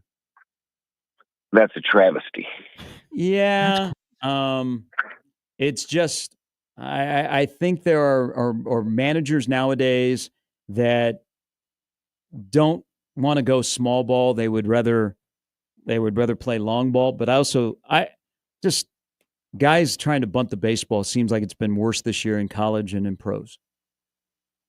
Just a simple how to do it. I'm not trying to second guess Kevin Cash. I think he's a great manager. I mean, he wins with what they give him. But you also got to win based on baseball knowledge. Mm-hmm. Yeah, I mean, it was a little hiccup last night losing that game, and they're in a kind of a little bit of a rut here. But I don't know. He's never really. I don't know. He's in between. They don't have a team that I think is great with small ball, but they do leave a lot of runners. Yeah, they never really have. Yeah, they haven't. All right. Have a great 4th. Be safe down there, lighting off fireworks. Nah, I'm working, but hey, I'll be up there at the end of July. We'll have to get together. All right, brother. Thank you. All right. Dave coaches at 8A Venice, who won the state championship this past year. Growing up is realizing that maybe Moneyball was a good movie, but not the greatest for baseball. Except the way they casted Art Howe, that still rubs me wrong to this day. I know. The premiere was so funny when they interviewed all the players, and they were like, Art Howe was like the nicest guy ever. Like, he was so sweet. Like, we don't. And I love Philip Seymour Hoffman. Rest in peace. Oh my God, he's an incredible actor. He did do Art Howe wrong. They did Art Howe Astro's so great. dirty in that movie, especially for me, because that was. I grew up thinking Art Howe was a mean guy, was a mean dude, was not a nice dude. And he looked like Tommy Lasorda. Exactly. Like, I thought that is true. Art Howe is actually really tall, he's taller and he's skinnier. Yeah. Damn good ball player, great manager. I grew up thinking Art Howe was like a villain. He was like a bad baseball guy. And then I had to I kept diving in deep to Moneyball, and then eventually David Justice was like, no, Art Howe was like the nicest dude ever. And they kept like going down the list. Yeah. Mm-hmm. So I watched F1 yesterday. Okay movie. Yeah. There were some moments though. There was like where Brad Pitt in a sport movie kind of turns into Billy Bean. Like there was like 2 scenes where I'm like, I think this is just Billy Bean pretending to be a race car driver. All right. When we come back, yes. Can't believe we don't bunt anymore. Get me back to a society where we could bunt all the time. I miss bunting. So you're a big fan of Texas baseball under Augie Garrido? Yes. Anybody who bunts. There's a heartwarming rant. Let's talk some Matt Rule when we come back. Hell yeah. We'll do that next on Gary and Matt on 1620 The Zone. Yeah, it's a possibility of storms rolling through the metro right now. And we have had storms periodically here in storm season. So if you're roofing, your siding, or your gutters have taken a beating, you know what you need to do? Local. I know you don't want to work with a contractor. You're like, oh, geez, I just hate this. But when you go local, you go with the MVPs of roofing in Omaha. That is Moose Roofing, a company that has been in business for nearly 30 years that specializes in residential roofing, roof repair and service, commercial roofing. Now, you're thinking, okay, we're kind of between storms here. We haven't had any storms. I haven't had any damage. But, man, there's still some lingering things from last year. This would be a perfect time to get an inspection and see if there are things you can take care of before the next storm comes through. Moose Roofing is there to help you recover from any storm damage. They're going to restore your roof, your home, whether you're dealing with the aftermath of a storm, anything else, even ice storm back in the winter. Moose Roofing can help you. They've got expert knowledge of all of the things that'll help you save money and extend the life of your roof, your siding, or your gutters. Again, they're local for nearly 30 years in the business, doing roofs from Western Iowa all the way to Lincoln and in between. Find out what they can do for you. And don't forget, they'll also work with your insurance company, which is one of the things that is a hassle. But Moose Roofing, they are experts in that as well. Schedule an inspection today. For more information, go to the website, mooseroofing.com.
little bit of confusion from the first hour. Red Panda is not dead. She's not dead. No. No. She just is... she hurt her wrist. She is laid up. Also, people are asking, and I'm going to tell you, the Phillies got rained out last night. So Castellanos was not playing. If you were wondering if maybe on a day of such... sorrow. Yeah, if Castellanos hit a home run. And we are men of faith. So. But maybe it was a foreshadowing because the last time he played on Monday night against the Padres, he did hit a home run, but they were rained out yesterday. Did we ever find out how he Brennemaned himself? Did we? Because he got suspended for saying inappropriate things. Castellanos? Yeah. Oh, yeah. He didn't play a game because he that's said a plot twist. Well, I don't think it's that level. I believe it was something he said to Rob Thompson, his manager. Okay. Oh, okay. Yeah. Wow. Well, I was just making a joke. I mean, it just seemed like it was just funny that the guy who has become. I think Tom Brenneman thought he was making a joke as well. I don't think he Tom actually Brenneman liked our think he was show making a tweet joke one as day well, when we at mentioned all. No, it's just funny. Like Nick Castellanos is a really, really good baseball player. And if you've been following baseball, he's been around for quite a while now and has been very effective. But it's just incredibly funny to me that a guy like that, who is a tenured baseball player, is just most famous for hitting a home run after an announcer dropped a slur on live television. Like, out of all the things Phillies are 1-0 when they Nick do that. Castellanos to be like incredibly well known for, it's not his storied 11-year baseball career or how long he's been in the MLB. Solid, It's respectable player. It's no. The guy said a word he shouldn't say, and then right after, during his apology, he cranked a homer. Speaking of that division, like everybody was telling you at the beginning of the year, that once we got to July 2nd, the Marlins would be ahead of the Braves. I believe that everybody said that. It was like 1997. Which the Marlins, by the way, have now won 8 in a row. Wow. And it's going to make them more when they sell at the deadline. It's going to make them make the price a little bit higher. They're making a run. But the Braves lost last night. They got shut out by the Angels, so they're 38-46.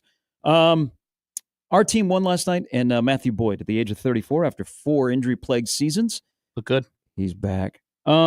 I'm gonna make Braves fans and Husker fans kind of upset here. Okay. So Josh Hodson. So Chris Sale, yes, will be in the All-Star game, but he's injured, so he won't play. Which kind of sucks because he'd be somebody the Cubs could acquire, but he's not going to be healthy until probably later in August. Caitlin Clark sent best wishes, by the way, the Red Panda. Just a did quick she update. Actually? She did. Yeah, she did. She dumped on someone's IG Live. They immediately after the game were like concerned about Red Panda. Mm-hmm. That shows you how big she is. Back to you, Gary. So there's going to have to be somebody in the National League as a starting pitcher replace Chris Sale. Okay. I think it'll probably either be between Matthew Boyd, who's got a 2.65 ERA in 98 and 2/3 innings, and he's got 12 quality starts. And last night, great, just like the World Series, the Cubs beat the team from Cleveland.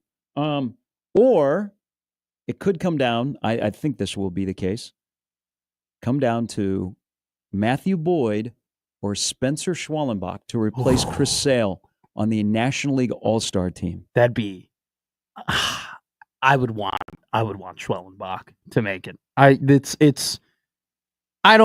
think it just means a little bit more when you like root for a college team and you get to see a college player like Schwellenbach like reach the highest level and then accomplish things.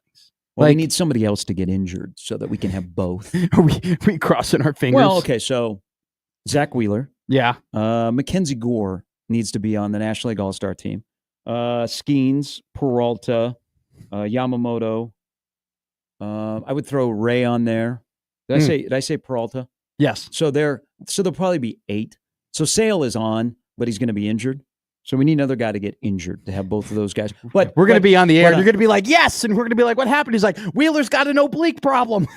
But it does show you, like the Nebraska baseball team from a couple of years ago. It's good. Yeah, like Bryce Matthews is going to play in a futures game. Yeah. But Spencer Schwallenbach, what he is doing, like his last outing for the Braves, he shoved. That's pretty damn impressive. Well, because I didn't know. Well, I thought eventually he'd get to the majors, but he got to the majors quicker than I thought, and he hasn't. Like, there's not even a hiccup since he's been in the majors. It'd be great to see him in this year's All-Star game, but if he knocks out Matthew Boyd, we're gonna have some speaks. No, I'm not going to have any speaks. I'm going to have some. The Cubs get All-Stars every year. Nebraska. No, they're only going to have 2. You're only gonna have Tucker and PCA. You know, We need a pitcher. I don't care about the All-Star game, who makes the All-Star appearances or anything like that. Okay, ever since the All-Star game, they removed the whole Red Panda. He hates the All-Star game. I mean, ever since they removed the whole who gets the home field advantage in the World Series from the All-Star game, I've stopped caring. I need another antidepressant. I've stopped caring. I don't care. It doesn't matter. Bro, it's an exhibition game. But I like to see my guys represented, especially this year where they're going to wear their uniforms. Thank you. Okay, so that's cool. I'm a fan of that. I get to see the home Cub uniform because of the All-Star games in Atlanta. I don't know why they should do that for every single sport. Every single, even the NBA All-Star they used to. game. Yeah. They should allow them to just wear their home jerseys. That's cool. Or home or away jerseys or whatever. But no, I would much rather have Schwellenbach make the All-Star game over one of my Chicago Cubs. Because you don't get that often. You don't get you don't get a guy that you rooted for in college. Like really Chicago there with the voice. You don't get that often. You don't get it. You don't understand. Bears. Why did Flutie start? Bears. Eberflus. People are tweeting from the WNBA this morning. Still hate Caitlin Clark, but love Red Panda. Are there they're tweeting more about Red Panda?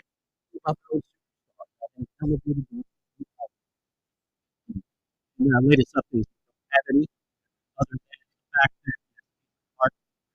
that the WNBA commissioner didn't have anything to say. She's just talking about expansion. No one cares about that. They care more about the back to you. I already gave you the update. The update is she put her wish to be back for the college basketball team. That's already putting her in a grave. I'm not putting her in a grave. She's got a full schedule. She might be. I think she was going to be. I'm convinced if she was a horse, Matt would have had her shot already. No, I don't think so. No. You sent him to the hospital. I don't believe it. In the Red Panda wing of the Basketball Hall of Fame, if she goes and performs with the cast on, should we put the cast in the Red Panda wing? Like the bloody sock of Kurt Schilling. Exactly. Before he canceled the show. Performs with the cast on, we'll cut off that cast and hang it up. We should make a niche sports wing in every Hall of Fame. She performed at Game 5 of the finals. I'm convinced she turned that series around. She's in the Basketball Hall of Fame. I'm not. I literally just said that she's going to get her own wing. I'm not fighting it. She's going to be. Yeah, Hump's going to present her. In the museum, in the basketball museum, we'll have the Red Panda wing. And we'll have a couple of bowls. We'll have a couple of shattered bowls too, and then we'll have the cat. Ed says, "Do you think that she will be at Nathan's hot dog eating contest?" No, that would be. I don't think so because I imagine the way they treated Kobayashi, that because when you come to America and you make a unique living, you are a bond. So I don't think that she would support the Nathan's hot dog eating contest because of the way they treated a fellow country. It's like one of the 30 for 30 that I have. The title picture of that 30 for 30 is grown men shoving hot dogs down their throat. Just normal activity. No, it is somebody's not. never seen it private is not parts. Normal. It is the Nathan's hot dog eating contest, not normal. I'll be watching the NASCAR Chicago street race qualifying is what I'll be doing at 12 o'clock on the 4th of July. Oh, thank you. Okay. From Murphy's Bleachers. Some of us will be doing other things. You're going to be not having fun. I'll be having a great time. Be wearing my mustard t-shirt. Bernie says on a text, Steven Red Panda was like the WNBA. It's unwatchable. I'm faking an injury to get out of it. That's bad. That's tough. That's too soon. I don't. So let me throw some. Do you think? I'm sorry. Do you think that Red Panda's like a ball knower? Like that? Like she's been to all these basketball games. Like she's got to be. She's Hubie Brown on a unicycle. I was about to say she's got to be a really really smart basketball person. Okay, so right? here's a little inside story. Sure. When she performed at Creighton this past year, so she comes out and she goes through who's going to be helping her and all that stuff. She was working, I believe, with Jackson McAndrew on his shot. Mm-hmm. And then there was a particular baseline out of bounds play out of a timeout that Mac ran that I kind of saw that they were working on. They called it Panda? Well, she was there. That was the code name? Do you think you were like, hey, Wrong, nice to meet you. How you doing? She's like, I'm not doing well at all. Jemiah Neal needs to step up. He needs to be, since Pop Isaacs has gotten injured, he needs to be a better secondary ball handler for this team. In fact, Red Panda, big fan of Fedor. I think because if you holler out it's Red Panda play, people are going to know. Yeah. I think it was called Extinct. That's a good one. All right. That's a good joke. That was clever. So here is a a scenario here I want to present to you about Matt Rule. Okay. I thought we were still on Red Panda. No, but Matt Rule was in the building when Red Panda performed at PBA this year. Okay. Coincidence? No. Okay. What if Nebraska, what if I told you that Nebraska would not beat a ranked opponent again, so the streak would stretch to 9 years. They would not beat a ranked opponent, of course, on the road, and that streak would stretch to 14. And Matt Rule would have a streak that would stretch to winless in 20 straight games against ranked teams, 2-22, 2-23. Nebraska and Baylor combined against ranked teams, but Nebraska would still win 9 games. Could you see that scenario? Yes. And call it a successful season? Yes. Okay. Yes, I would. I'm in the camp of just win, baby. I think that before you can start talking about quality of wins, you need to get wins. Okay. That is the next step up of like how good were your wins? Nebraska football at this point right now is just like you just need to get W's. So and also too, I don't know if we'll see what happens in Oklahoma, but there's a possibility that Nebraska only plays one ranked team this year when they are just ranked. Penn State. Just Penn State. There is a scenario where that does happen, and so the schedule does kind of present itself in a way where great schedule. Exactly, where it gives you the opportunity to win 9 games because you don't play too many high quality opponents. So I would be fine with that. I think to get to the point where you start worrying about quality of wins is when you start piling up wins season after season, and then you're like, hey, this is a red herring. So this kind of ties into something that I was thinking about. Sure. So I mean, the record is out there about Rule and ranked teams. So he's 2-22. He's 2-20 at Nebraska and Baylor. So his only 2 wins against ranked teams were during his time at Temple. So he has lost 17 in a row. Jeez. Against ranked teams. I could see a scenario where 3 to 4 teams possibly could be ranked on Nebraska's schedule. Michigan, USC, Penn State, Iowa, possibly. Yeah. All possibilities. All candidates. But here's the thing about this year, because this kind of stems from a great email I got from a longtime listener of the show, and we were talking about this season. And we talked about perception. And he asked a question, and we can turn this into a topic. How long does it take for a program to change perception? Because he asked me that. He goes, how long do you think it'll take for Nebraska to change their current perception? And I said to him, this is how it works. First of all, 1 year can destroy a perception.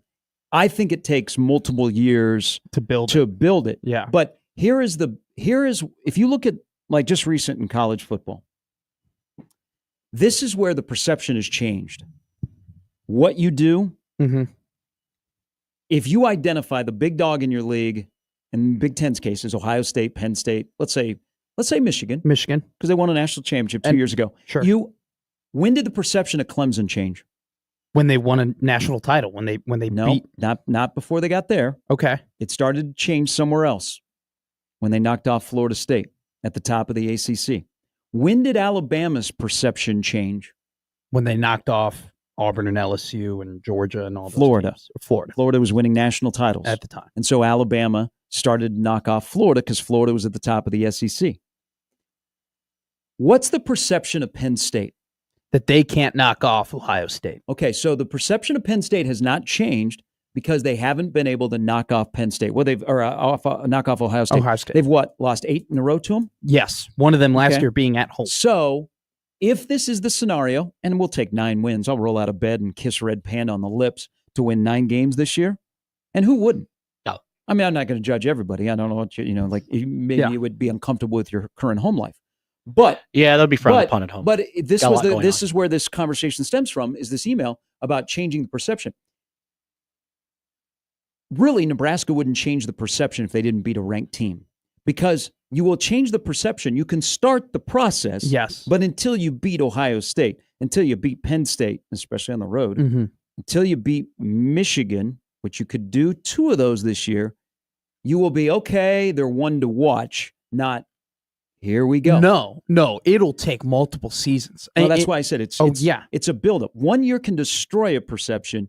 I think it probably takes over the course of about 3 to 4 years to change the perception of like positivity growing? Okay, Sure. there's something to be dealt with. You need to me, I look at perception in terms of tiers, right? Where your perception of how people look at you is based on what tier of the Big Ten that you're in.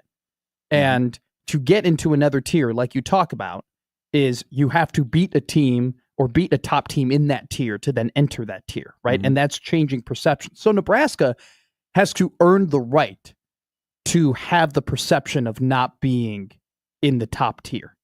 Meaning they got to get to the second tier. You got to get to the third tier. You got to build, you have to grow.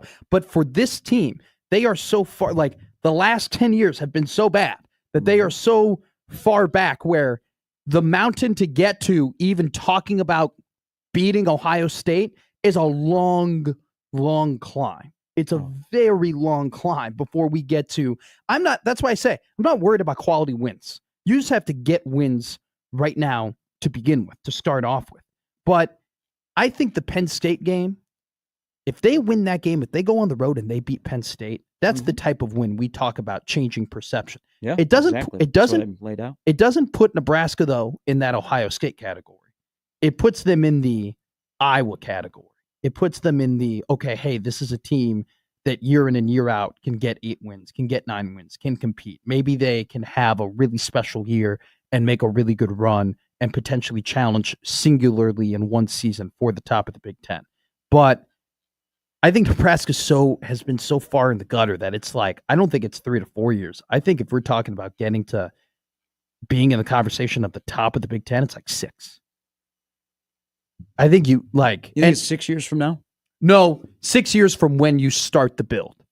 So you're going into the third year. 6, okay. So I think in 3 more years, if this goes well, that Nebraska could be in that category of, hey, they're knocking on the door of competing with the top of the Big Ten. Whether or not they ever get to the top of the Big Ten, I don't know, because that is the hardest tier to break into by far. Mm-hmm. I think those 6 years could change perception is what I would put it on. It's easy to have 1 year where it destroys your perception. Look at Wisconsin. It's but also too, like, Penn State is a living embodiment of like how hard it is to break into that top tier.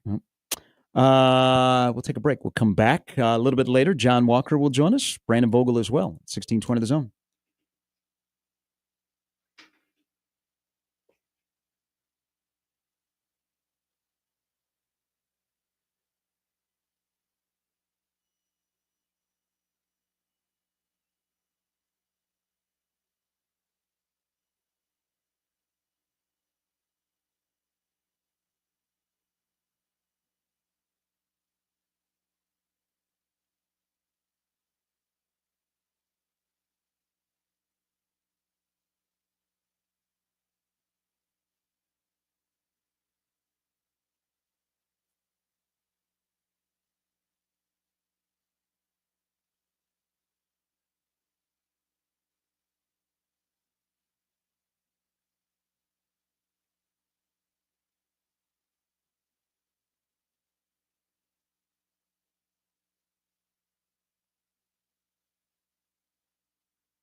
A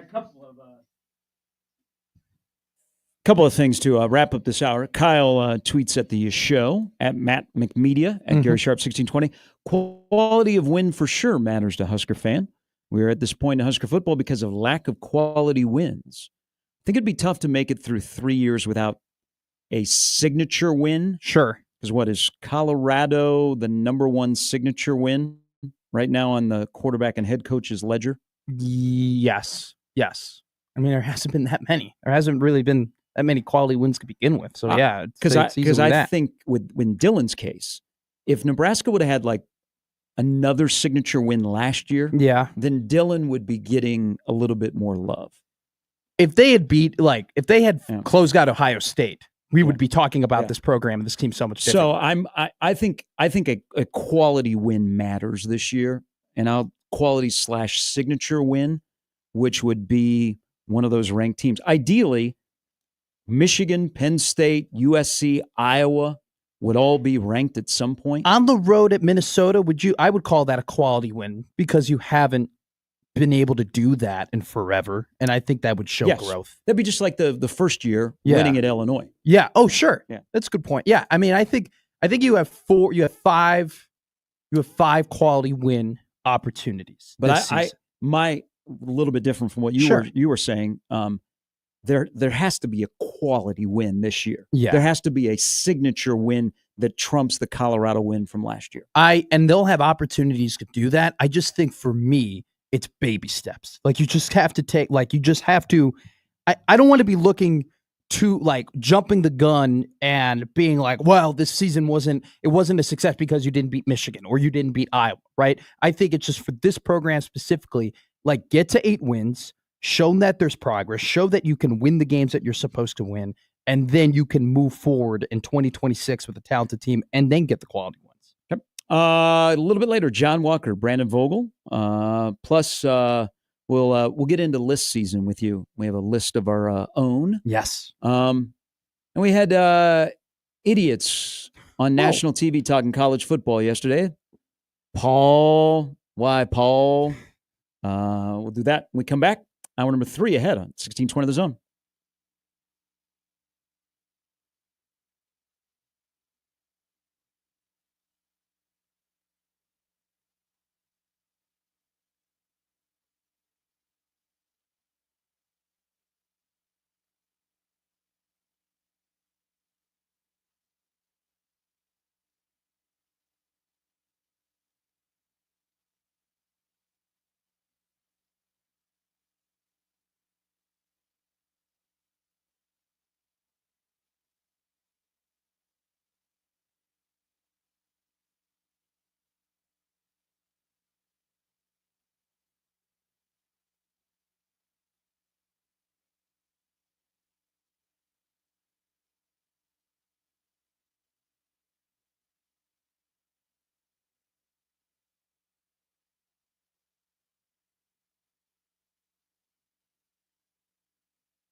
All right, good morning. Only 2 more sleeps till Joey.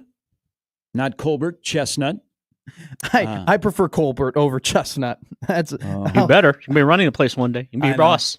I've inquired. I got Greg Shea's number. Or no, what's the Barker? The guy that hosts that? It's not Greg Shea. Greg Shea is George Shea. George Shea. Greg Shea, great hockey guy. I think he's still out in Kearney. Omaha guy. I've gotten his number from Odson. They had him on the show the other day. I said, hey, with the events surrounding Red Panda, is there any way you could push it up so America can get Joey earlier? He has not responded. But if you are waking up this morning and you know about that news, you are feeling a lot better than an Oklahoma football fan. I stumbled across this. I was leafing through Phil Steele last night. Okay. Have you looked at the last 7 games of the year for Oklahoma this season? They're less than ideal. I have not. Let me just go through, and if you happen to say yikes at any point, Yeah, I'll say it. go ahead. Go. Okay. Texas, Oof. South Carolina, Yeah. on the road, Oh, oof.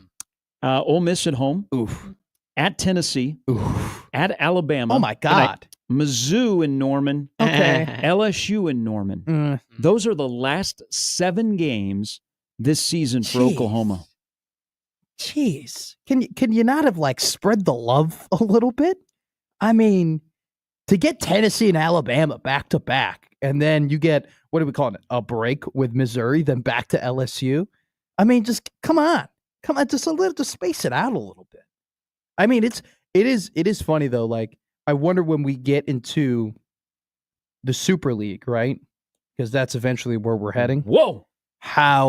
What steps will be taken to make sure that these schedules are a little bit closer together in terms of strength of schedule.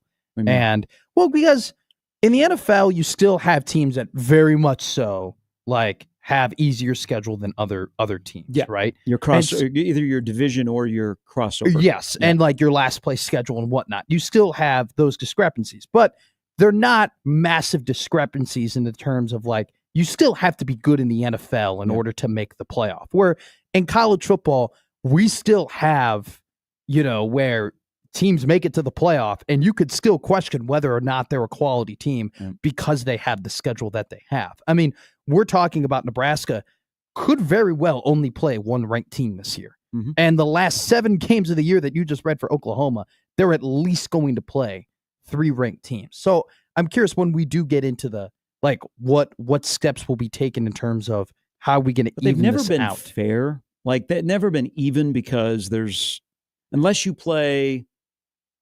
now that we're bloated with Super League, Sure. you're not going to have comparable schedules. So you're wondering about the light schedule in 25? Yeah. Well, next year, Indiana, Ohio State, Washington, Illinois, Iowa, Oregon will all be on Nebraska's schedule. I would much rather if just and I can't speak on the behalf of athletic directors or athletic departments, but I would much rather have just an even schedule over 10 years as opposed to having bipolar. This is really easy, then it's super hard, then you're really easy, because I think that's all in good. Yeah. But looking at, since Nebraska's been in the Big Ten, which I'm going to blow your mind. You ready? Okay. Yes. Do you know that Nebraska has been in the Big Ten almost as long as they were in the Big 12? This is true. Really? Yeah. Yeah. They're about even now. 14 years in the Big 10, 15 years in the Big 12. So yesterday was since the Big 10, yeah. I mean, Nebraska at the beginning of the Big Ten, it was why are we playing Ohio State every year? And it was kind of lopsided. I mean, for the longest time, we looked at Iowa and went, boy, they got an easy Big Ten schedule. Now, their Big Ten schedule is a little bit more difficult. We did the same thing with Wisconsin. And all of a sudden, somebody in the league office said, screw you, Bucky. And then Wisconsin got hit. Yeah. So I think it's a little bit cyclical. Some might say, Ohio State and Michigan and Penn State never have this cyclical bull crap. No. But it's never been where we go, oh, okay, it seems like everybody's treated well and they got the same number of games. Because when Nebraska walked into the Big Ten, they were like, okay, we're going to give you big games because we expect you to be big. And those are going to be the TV games. And Nebraska forgot to play the role of, coming in the Big Ten and taking over. I don't I know what you're saying. I Yeah. don't know if we can get to that point because the leagues are so big now. So you're right. Like, you're never going to get to the point where the NFL, where the schedule parity is within like a couple of percentage points in terms of previous, seasons. But when Washington does what they do last year and they get to the playoffs and they make the NFC Championship game, we go, that's a good team. That's a franchise heading in the right direction. Okay. When Indiana does that, we go, well, I don't know. There's still a ton of people that are out in Indiana, despite the fact that they had an incredible season. And now this year, they can win 4 less games or 3 less games, and we still might look at them the same because it's like, oh, the schedule's evened out, right? Where it's really hard to get a consistent temperature on a program because you're going from you're playing Murderers Row to playing Cupcakes, and then you're playing Murderers Row. You're right. We're never going to get there, but we can close the gap just a little bit. Like, we don't have to have these massive discrepancies between, like, you look at Oklahoma's schedule last year compared to Missouri's schedule last year. It was a joke between what those two, like, who those two teams were playing. But and the TV order also they has a say in this because They TV do. pays a lot of money and they want the big brands to play each other. And the big brands, the TV executives would love to have less Nebraska, Maryland, Nebraska, Rutgers. Sure. They would love to have Nebraska, Ohio State, Nebraska, Michigan, Nebraska, Oregon because of the eyeballs. Now, one quick thing about scheduling before I bring something up that I've observed here in the last couple of weeks of college football. If the SEC doesn't go to 9, it's a joke. Doesn't it? Well, yes, but again, college football has never been fair. Yes. That's one of the things we like about college football is it is not cookie cutter. Yeah. But if they don't go to 9, doesn't that show you that the Big Ten does not have a lot of power? It shows. I don't know if it shows me that the Big Ten doesn't have a lot of power. It shows who really has the power. Exactly. But it that's shows. not. But the Big Ten. But that is you're saying you're agreeing with me. Yeah. Because that means the Big Ten doesn't have power. The SEC has power. SEC has the most power still, and I think I wouldn't be surprised if that's part of the reason the SEC doesn't want to go to 9 games, just to prove, hey, it doesn't matter that the North has won 2 national championships in a row. You're going to play on our schedule. You're going to play by our rules. And if that's the case, then the Big Ten knows their place. But Tony Petitti needs to be banging on a table, saying to everybody, how is this possible that you can judge these 2 conferences on the same field if one of them is playing Mercer in Week 10? Well, he did a thing with Joel Klatt, and he hasn't spoken publicly very much, and I don't know. He's a perfect Big Ten commissioner outside of Delaney because he doesn't paint himself into a corner. Sure. Okay. Kevin Warren was the master of never painting himself into a corner. But he vehemently wants to get it out of the hands of the committee. But I remind Petitti and everybody else, you wanted the committee. The committee last year kept Alabama out of the playoff. The media wanted Alabama in the playoff. So the committee actually did their job last year, but you're telling everybody we don't want the committee to be involved, so it becomes a beauty contest. I think the committee did what we wanted them to do. They kept Alabama out.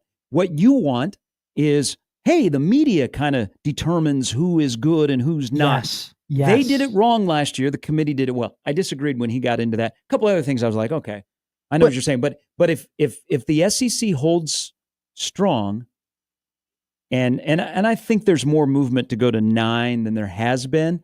But if they stay at 8, I think the Big Ten knows their place. And that's kind of scary. It still boggles my mind, though, that let's switch spots, right? Let's say the Big Ten was at 8 and the SEC was at 9. And you still have the same thing. Greg Sankey is the SEC commissioner. Tony Petitti is the Big Ten commissioner. You don't think Greg Sankey at this SEC event that he was at a couple of weeks ago would have been meetings? Yeah, their meetings would have been throwing a raucous about the fact that, hey, we are not on the same playing field. We have, we're playing more quality opponents because we play one more conference game. He would be throwing a hissy fit about it, and he would win. Well, he would say, we should have more spots because we're playing 9 and our conference is tougher. And he'd also say our media partner is stronger because they demand more high-level games. So that's why we're playing it. And to your point, to get back to TV, right? Where Petitti clearly wants the media to have more influence as opposed to the committee. The committee last year did their job. Yep. They surveyed the teams, they surveyed the schedules, they put together their numbers, and they said, these are the 12 most deserving teams. They should be in it. Mm-hmm. And for TV ratings' sake, it would have been way better to have Miami. It would have been way better to have Alabama. It would have been way better to have South Carolina. And so it's another one of those factors of the Big Ten and the SEC. They don't necessarily care about the competition, and they more so care about what is going to sell and what is going to get the most eyeballs on this product. But I still don't understand how we're having this conversation about we're judging teams and we're putting them in a playoff when one conference has a completely different standard than the other conference. But I know you're new. I know. This is college football. College football has never been fair. But we That's are why we evolving, embrace college football. But we are evolving. We are changing. We are turning into where it is getting more fair, where money can be is allowed, and more teams can compete for prospects. But that's where we're moving. That's where we're moving. It's not fair. Does Nebraska have the same advantage of Utah? I'm not BYU saying it's fair with credit card and casino money that's in Utah. No, I'm not saying it is. I'm not saying it's fair. But we are moving. We are getting closer to it. Okay, closer, but we never will be. And I think that's the beauty of college football, that not everybody is created equal. Perfection is a never-ending quest. Okay, I don't want everybody to have the same advantages that Nebraska has. No. Now Nebraska's finally using those advantages that they have. I don't want everybody to be like that. But, it's an arms race, and it's okay. You know what? Dog eat dog. And the best survive, okay? And you have to find a way to survive. It's kind of been the beauty of college football. Not everybody is created equal. Sure. We're not, nobody is promoting parity in college football, okay? You're promoting yourself. This is not, Pete Rozelle is not running college football, and I love it. But whoever is running college football this year, that's the problem, by the way, too. Whoever. Well, yes.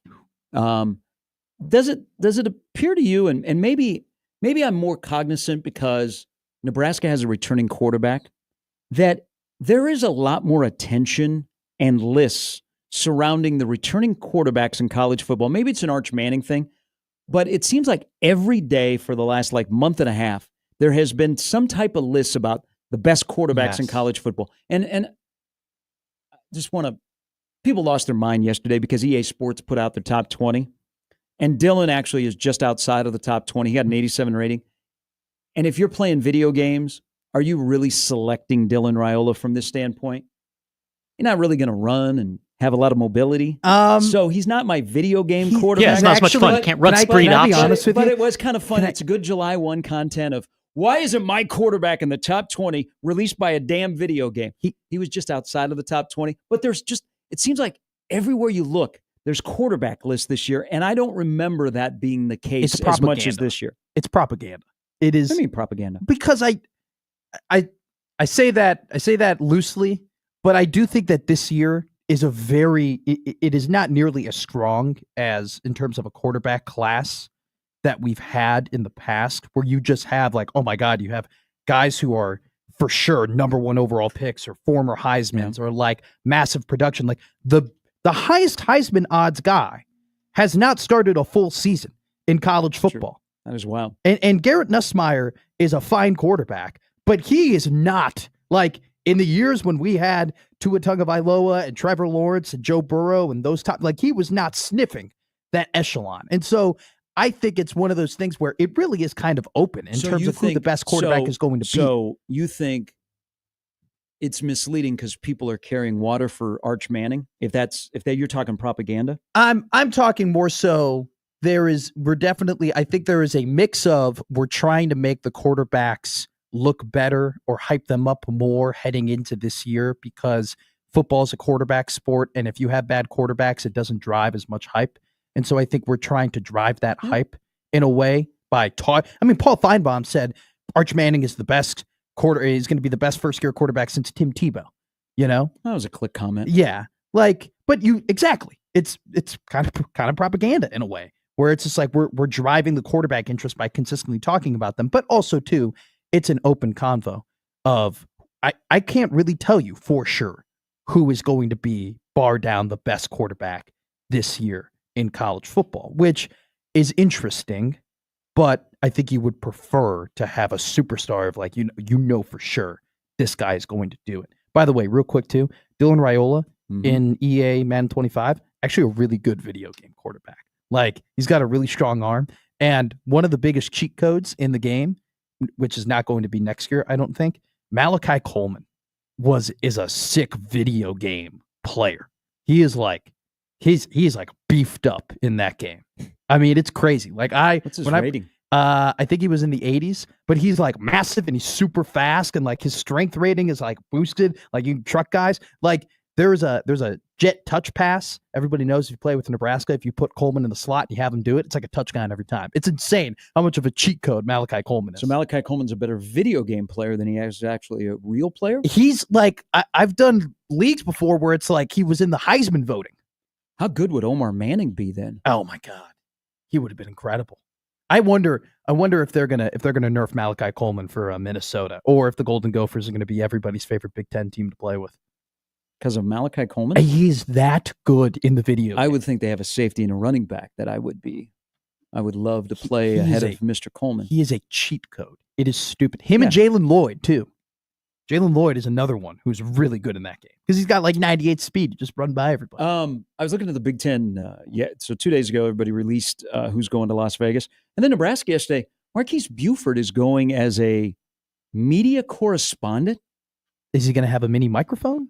I don't know. Apparently, he's going to do media. So Nebraska actually have like 4 players there. But that'll be funny, by the way. I looked at, now. He's a perfect guy to do that. He's a much better personality that would be in those situations than Singleton or Lutovsky. Oh, my God. But I was looking at the list. So, Maryland, I have no idea who the hell you are. Okay? I looked at that. I looked at Purdue is bringing Maccabee, who is now in his, I think, 14th year of college. Yeah. He is the only, Joe Tiller recruited him. He is the only guy that got like everybody got the extra year for COVID. They said, Maccabee, here's 5. Here's 5. Okay, he's still in college. He is still at Purdue. Transfer. He's going to go somewhere else. No, but he's going to be Mr. Purdue. It's going to, like, if Purdue is ever good at football again, they're going to, like, honor Maccabee and be like, man, when we were terrible, he stuck with it. Well, Drew Brees hosted him on his recruiting trip. If that's the case, he'll be 36, have a family, and probably a property in West Lafayette. He'll be in a different universe. Ohio State's trio. Yeah. Banger. I mean, they're bringing Downs and Smith, and then they throw in the linebacker, Slater. I mean, hello. That's Jeremiah Smith, best player in college football. And then Caleb Downs, not bad. Yeah, he's okay. He's fine. Minnesota. So Perich and Taylor are going for Minnesota. That's a pretty good 2 of your 3. The rest are all, they have one that go, whoa. Again, I like that teams are bringing quarterbacks, including UCLA's bringing Nico. I think Las Vegas has a lot to do with it. But at least the league is like, okay, this is a big event. We're going to bring the people that you want to talk to, because Jeremiah Smith's only a sophomore. Dylan is only a sophomore. They're bringing the people that the media want to talk to. Great for the Big Ten. Who are my cats sending? I don't. I can't look it up. I can't. My computer is not working. But Yanni Karloftis maybe coming. Darnell coming Autry. Hyman and Porter. Okay. Hey, as we go to break, I just want to. Hey. I love it. As soon as I bring up the cats, you're like, we got to get out of this. And now for traffic, here's Peter. Hey, how's Red Panda doing? No update. No, still checking update. though. Very sad. I got boots on the ground in Minnesota though. I'm just going to, you know what? Hey. WCCO. Seriously, you got people there. Investigative reporting Jimmy has ever done is finding out Red Panda's status. I have a journalism degree. I never use it anymore. Can we get her on? Red Panda? Well, she's probably on some pain meds right now. Very little English. Okay, my bad. My apologies. That's why you get Wendy on. But she doesn't do a ton of interviews. We could try. I would love to. I would love to. I know, and I've got a correspondent who is currently at a Cubs food on University Avenue right now. When I texted him, I said, "Hey, what's the vibe in the cities?" He goes, "I'm walking into Cub Foods. I'll get back to you." It's a good spot there on University Avenue. It is it's on the St. Paul side of the campus. Can you imagine you're driving? Your mom's like, why is the American flag half staff today? Did you hear about Red Panda? She didn't die. She's still very much with us. We meet with the flag is special. We don't lower the flag for a wrist injury. I expect PJ Fleck to go visit her. How did we end up on the opposite sides here? How are you now? Because we don't. You're sensible, and now I'm on the Red Panda bandwagon. We never killed her because though. She never died.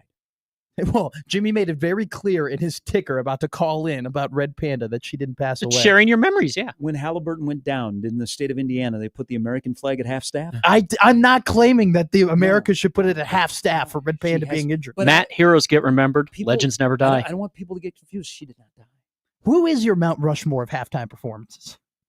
We just gave you two of them. Her. I just want to finish this thought on Paul Feinbaum. Go ahead.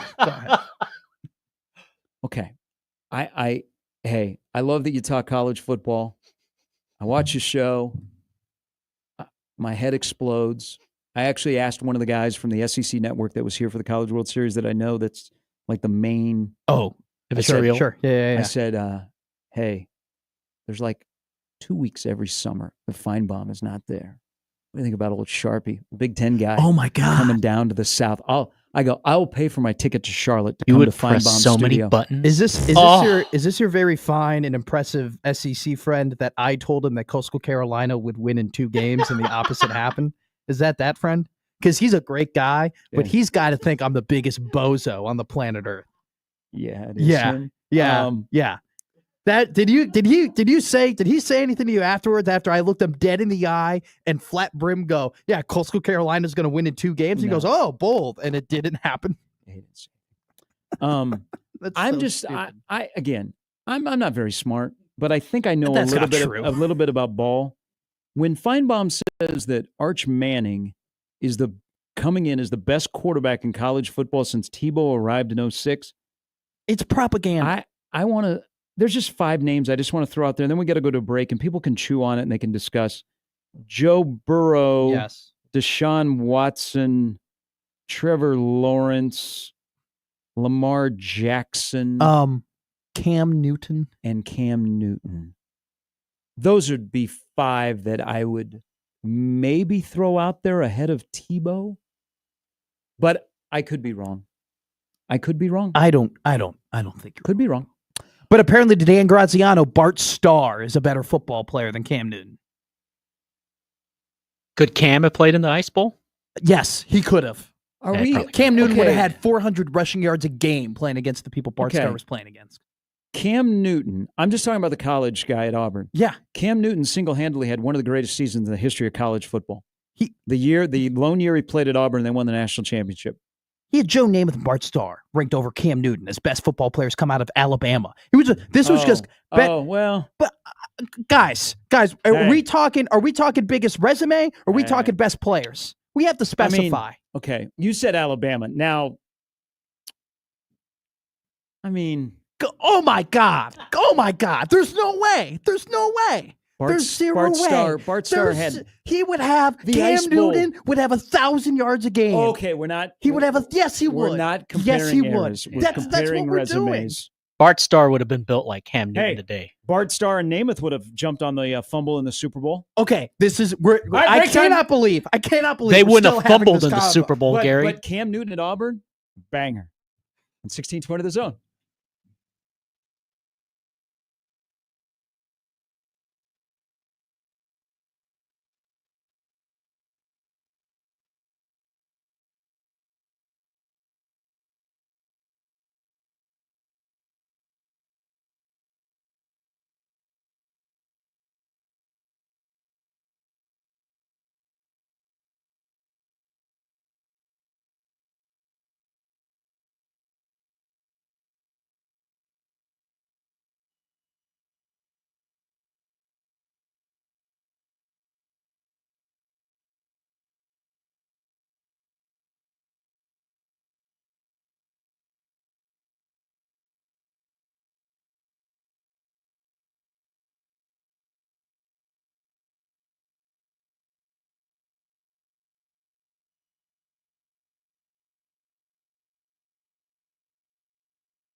That is so with July 1 yesterday. What is Creighton is 12 years in the Big East now? That sounds about right. Yeah. Wow, that went quick. And so Nebraska, 14 years Big 10, 15 years Big 12. She had a cake Does yesterday. it still feel like to you that Nebraska is in the Big Ten, but they're not a Big Ten school? In terms of like the campus and stuff? And just in terms of just general feel. In your mind, it feels a little bit more. Yeah. But still, I mean, it'll always feel Big 8-ish, Big 12-ish because the closest team is only 5 hours away in Iowa City, and the battles. But it feels it's closer. It feels more like you're involved in the Big Ten, and we're never going back. I mean, the great what if is what if Nebraska would have stayed in the Big 12? What would college athletics look like? But if you ever want to have your mind blown about Nebraska football not, upholding their end of the bargain because they were brought in because it was football. Look at the first half of Nebraska's stay in the Big Ten compared to the second half in terms of record. Well, it is night and day. Gigantic. The first part was really good. The last part has not been good. Well, Nebraska walked into the Big Ten. Look at those American heroes on TV. Oh my God, stop it. Oh my, look at that. Why does Nathan Hot Dogs, can I be honest here? Joey? Why does Nathan Hot Dogs have better belts than pro wrestling? Like, why are those belts way better looking? Mr. McMahon wouldn't allow that to happen. Exactly. Because those belts look way better than any mid-card is title. Not real. Eating hot dogs like that, sticking a glizzy down your throat. It's real. Is a real sport. You tell mankind that his sport isn't real and that Joey Chestnut's sport is I could real. never say anything like that to Mick Foley. You tell Cactus Jack, hey, guys who shove hot dogs down their throat are more athletes than you falling off of a steel cage by the hand of the dead man. That was. I think Joey Chestnut is more of an athlete crazy. Than like Leaping Lanny Poffo. Who? Wrestler. Coco Beware? Yes. I'm trying to think of more niche 90s wrestlers. He's a greater athlete than Bartolo Colon. And nothing against Bartolo. I love him. He's an American hero. He's one of the greatest athletes ever. Now, the one thing about Joey Chestnut... Not disagreeing. And by the way, we only have 2 more sleeps till Joey arrives. No one's counting down the sleeps. You want to come over, Matt? No, we're having a party. I will be in Chicago. Hey, that's right. I will be having my old style beer, baby. Joey is on the Today Show. Dude, the one thing I've always wondered about him, and maybe it's because his chompers, it helps. They got to get him to a dentist. No, his teeth are so messed up. Think that comes from the food? But in Britain, that's kind of celebrated. So yeah, it just depends. The guy eats. Look, what is the saying? How the sausage is made, right? Like, we don't really want to know how the sausage is made because there might be things in there that Coach Self told me that before I started covering basketball. Right? At KU. Look at that. Even women can do it. Oh, she's awesome. Awesome. I'm literally going to throw up watching. We need to have a media hot dog contest. No, we do not. What doesn't mean you have to be in it. It just means you can help judge. No attention to it. 16-20 the glizzy? You two, listen, I will stand on a mountain for you wherever. I will go. I will fight any battles you need me to fight. I will walk into the fire, all right? Not for that. I will not support you. I will not acknowledge you. Red, white, hot dog eating contest. Red, white, and barbecue and Joey. That's what the 4th of July is for in America. Chris sends in. He's on this. He's on Red Panda Watch. Because the USA Today headlines, Savannah Guthrie, it took years to recover from a horrible divorce. What? Women accused of shoplifting over $50,000 worth of merchandise from Kohl's. Olivia Munn shuts down rumors of role in Aaron Rodgers' family rift. And popular halftime performer Red Panda injured in a fall at the WNBA game. Can we go back? Why are you stealing from Kohl's? That's like...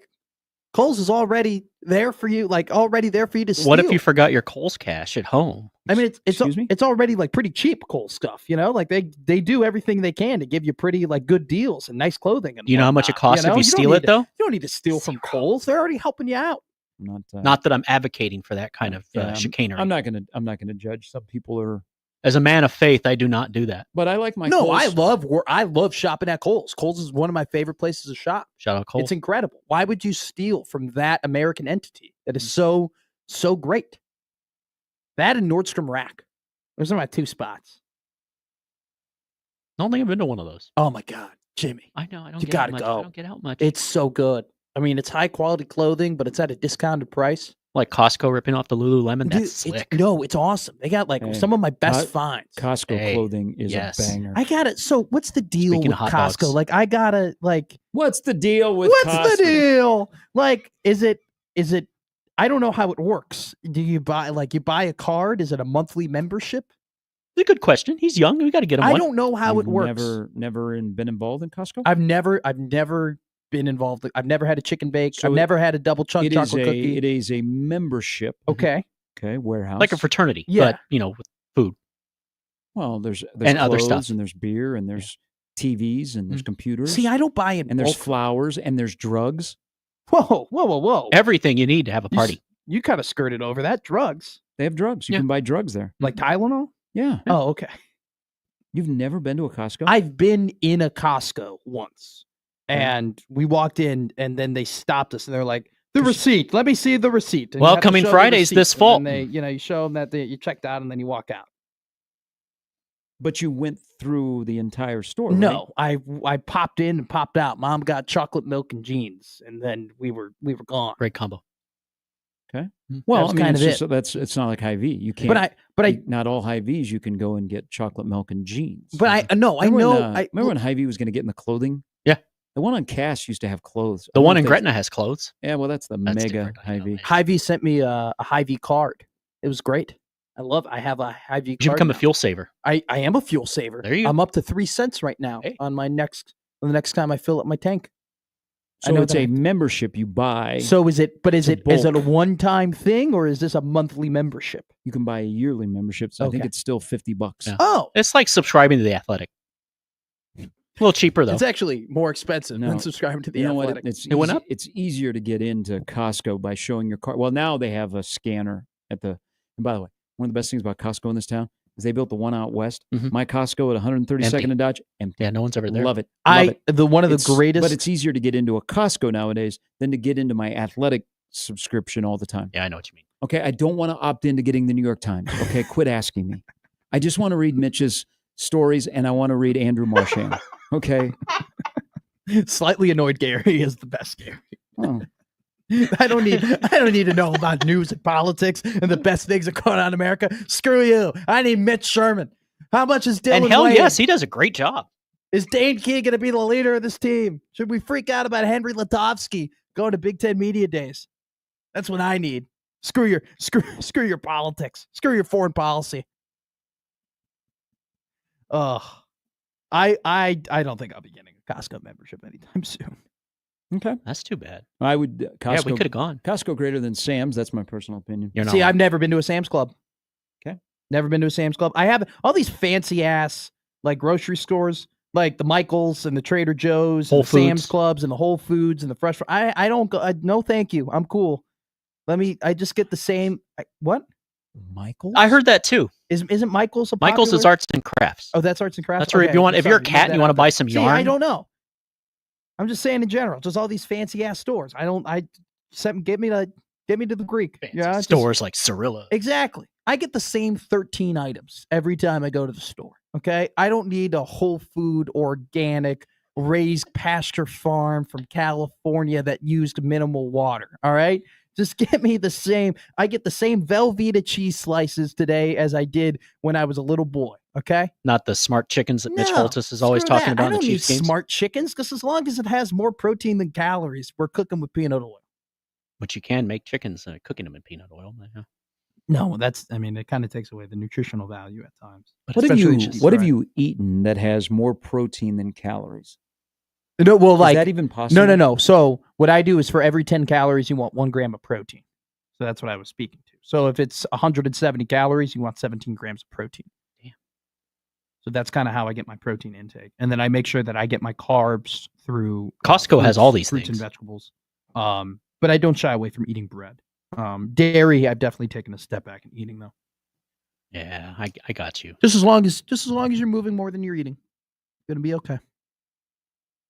Jake says Bart Starr would lead the Panthers to 5 Super Bowls. Should we put the Flags half staff for Bart Starr? No, he would not lead them to 5. By the way, I'm rooting for Arch Manning.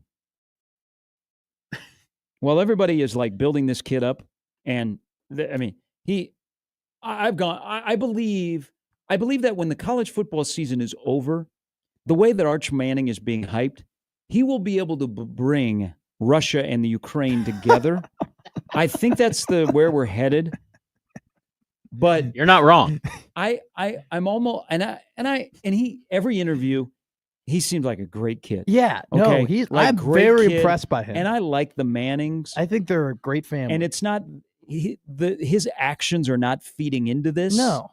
But everybody is building him up, and he's got things around him to make him successful. And for the SEC, they need somebody to be successful, because I don't know if Greg Sankey's been reminded yet this morning. When was the last time that an actual SEC team played in the championship game? Good question. I can't remember that far back. Yeah, I mean, that's a long time ago. But I'm getting older. My memory's fading. But here's my one thing I will worry, and this is, yes, I'm going to mention Dylan Raiola and Arch Manning in the same sentence. It's okay. Young quarterbacks. They're both them. The processing part of it. They can have all the physical tools in the world 1,000,000%. and throw nice balls and be able to scramble.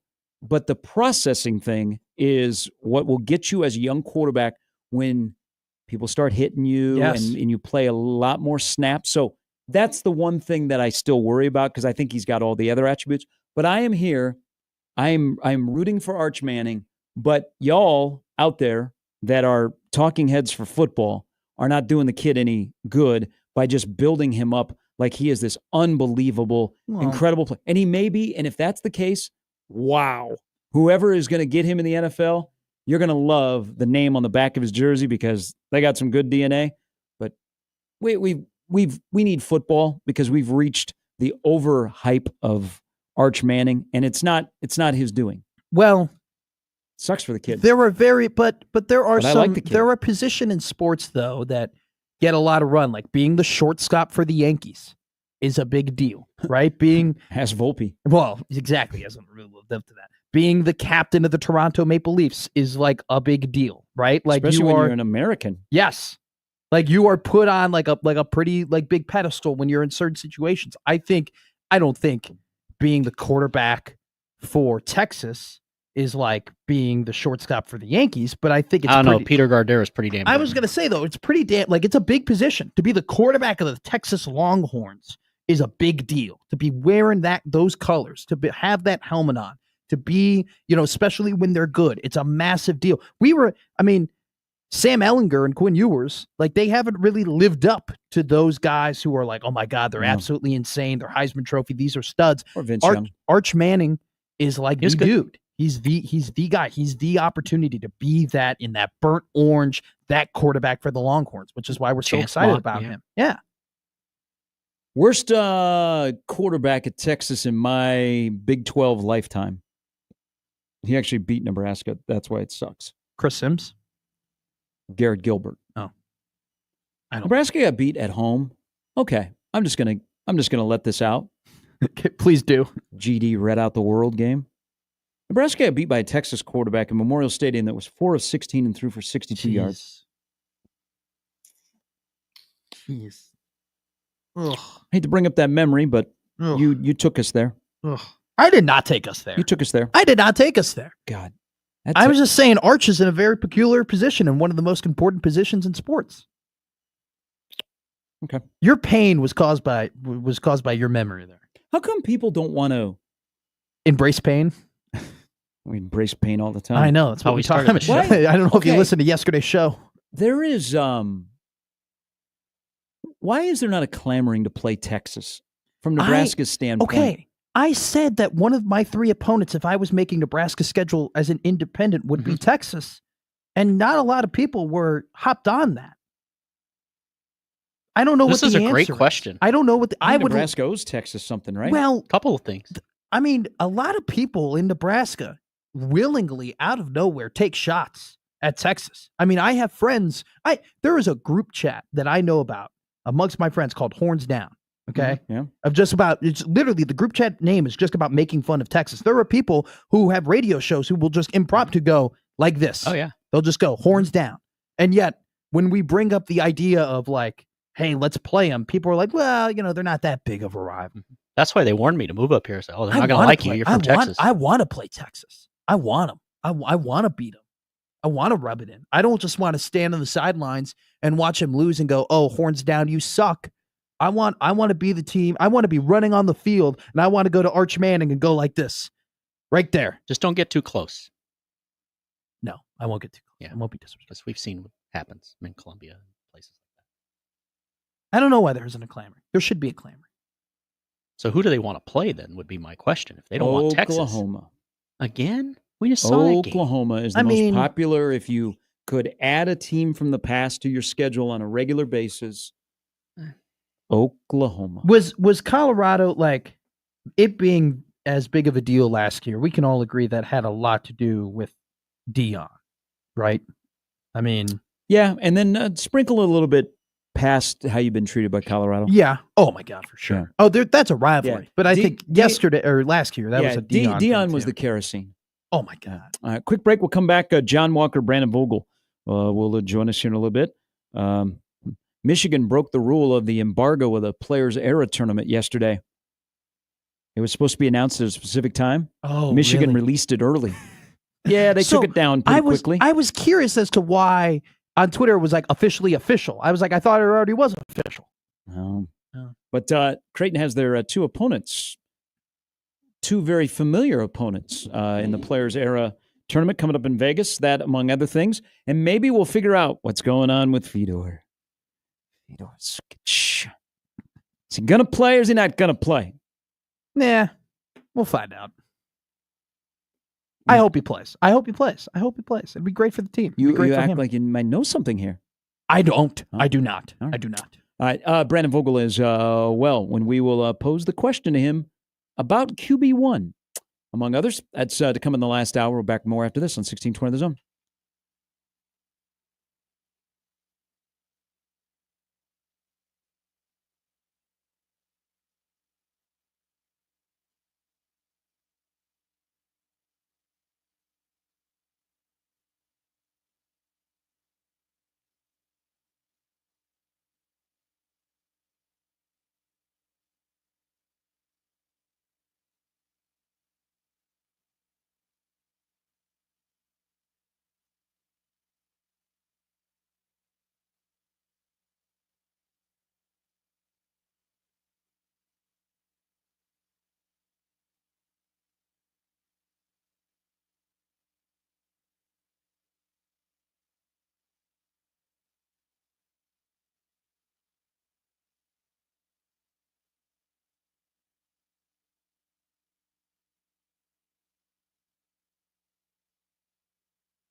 Buckeye Ross chimes in. Hey, Buckeye Ross. I love that the Michigan-Ohio State rivalry is the best rivalry in all of sports, period. 365. It is just a year-round obsession, and Jeremiah Smith said what he said yesterday, that he's not going to lose to Michigan. In the next 2 years, yeah. You think if they lose this year, they say, Jeremiah, you got to go? I mean, they can't come back to Ohio State. Like, what are the repercussions? Wait, so this is a great topic because, like, what is Jeremiah Smith's legacy amongst Ohio State fans if he never beats Michigan? Like, that is a thing. Well, he can be one of the greatest players of all time, win a national title, and if he never beat Michigan, but that ring, that big old ring and a national title, there's still going to be. I know. There's still going to be people though who's like, he never beat him, and there's still going to be Michigan fans who are like, yeah, he's got a title, but he never beat us. God, he's a dude. He's so good. Ross says about Arch Manning. Won't have to wait long to see what he's about. Texas has no idea what Matt Patricia is going to throw at him on August 30th. Jeez. People forget that Ohio State in the offseason traded Chip Kelly and acquired Matt Patricia. That is wild. Brian Hartline, though, will be a good OC. Matt Patricia, I need like an NFL Films football story on Matt Patricia. Like a football life? Yeah, I need a football life. So Ross continues on here about his beloved Buckeyes. We'll see if he lasts longer against Ohio State this time than he did in the playoff game where they knocked him out cold. We'll see. That'll be the Arch Manning saga is going to be incredibly interesting. I think he's going to be good. I don't think he's going to be incredible. I think he's going to be really good, and I think Texas is going to be competitive. But I think that this whole discourse of him being the favorite for the Heisman is potentially damaging to him. I really do. He hasn't played. Like, he just hasn't played. He has not gone through a full SEC season. He's played a bunch of tomato cans. They built him for this, and Eli and Peyton had a nice little college career. So you're betting on the name on the back of the jersey. I'm rooting for him.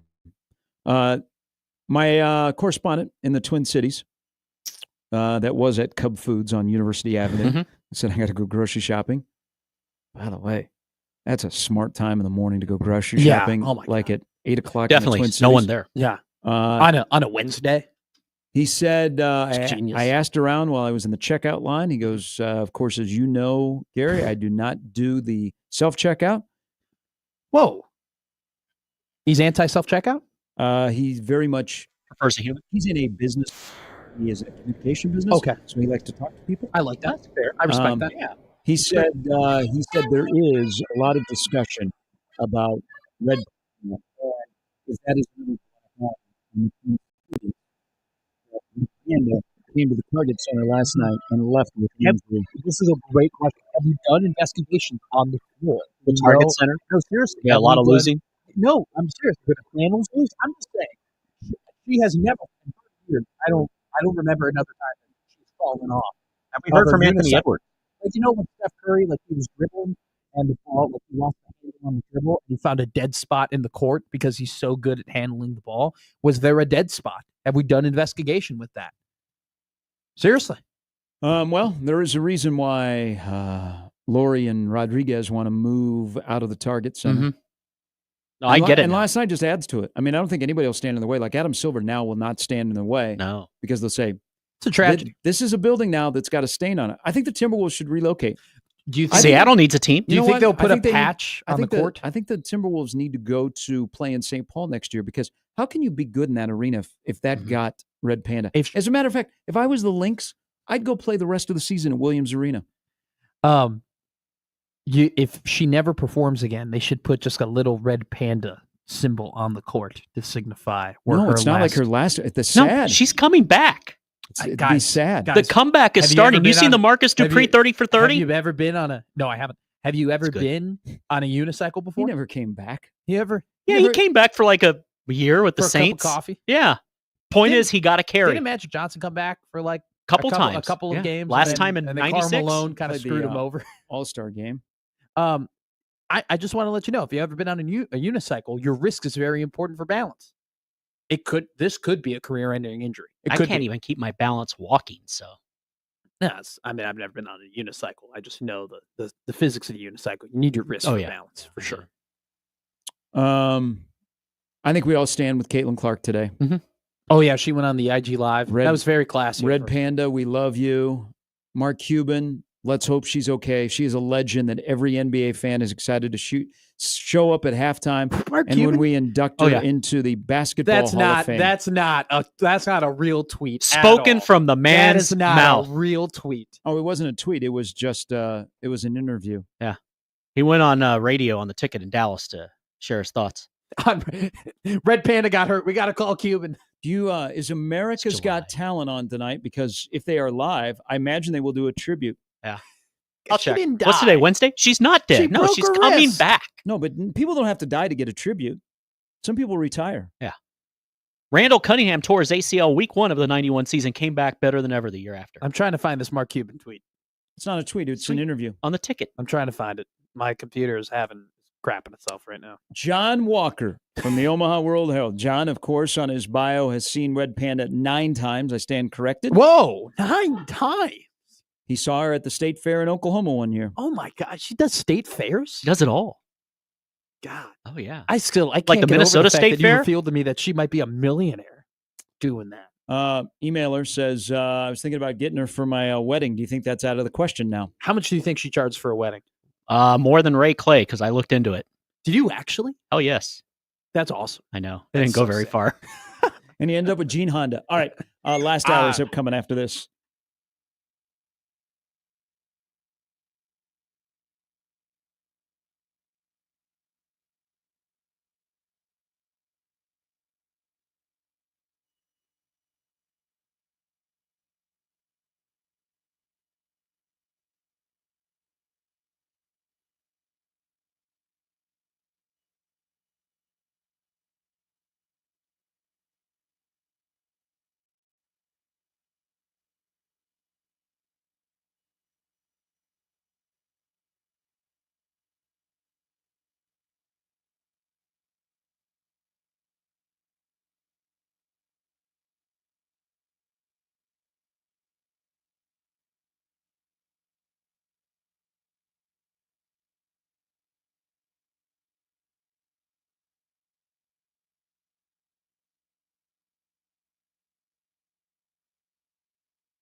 All right, hour number 13 since Red Panda fell off the unicycle, injured her wrist, left the floor at the Target Center in a wheelchair. There has been no update. No thumbs up either. Nothing. It's CCO has nothing either. I just texted my friend who's a EP there. yeah, very kind of the weather outside here in Omaha is very much the mood of the country. Yeah. Awaiting news of Red Panda. It's overcast. It's raining. It's a rough time to bring in our guest, John Walker So from sorry, the World John. Herald, because of his fascination with how Red Panda performs. He joins us now. Sorry, we're all kind of feeling it after what we witnessed last night up in Minnesota. Good morning. Yeah, I'm gonna have to call PETA because nobody does this to a red panda. You know what I mean? And certainly nobody does this to the red panda. No.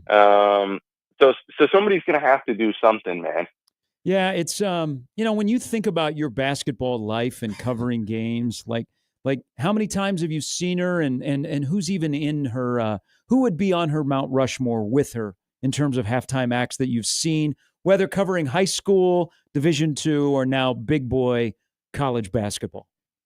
Yeah. Red Panda's Mount Rushmore is Red Panda with 4 different faces. Yeah, I mean, yes. Yeah. like the GOAT. I've never seen anyone else do what she does. So can someone else really belong on her Mount Rushmore? Sure. I don't know. I think I've seen like Lawrence her... Taylor and other linebackers. Nothing. Yeah, exactly.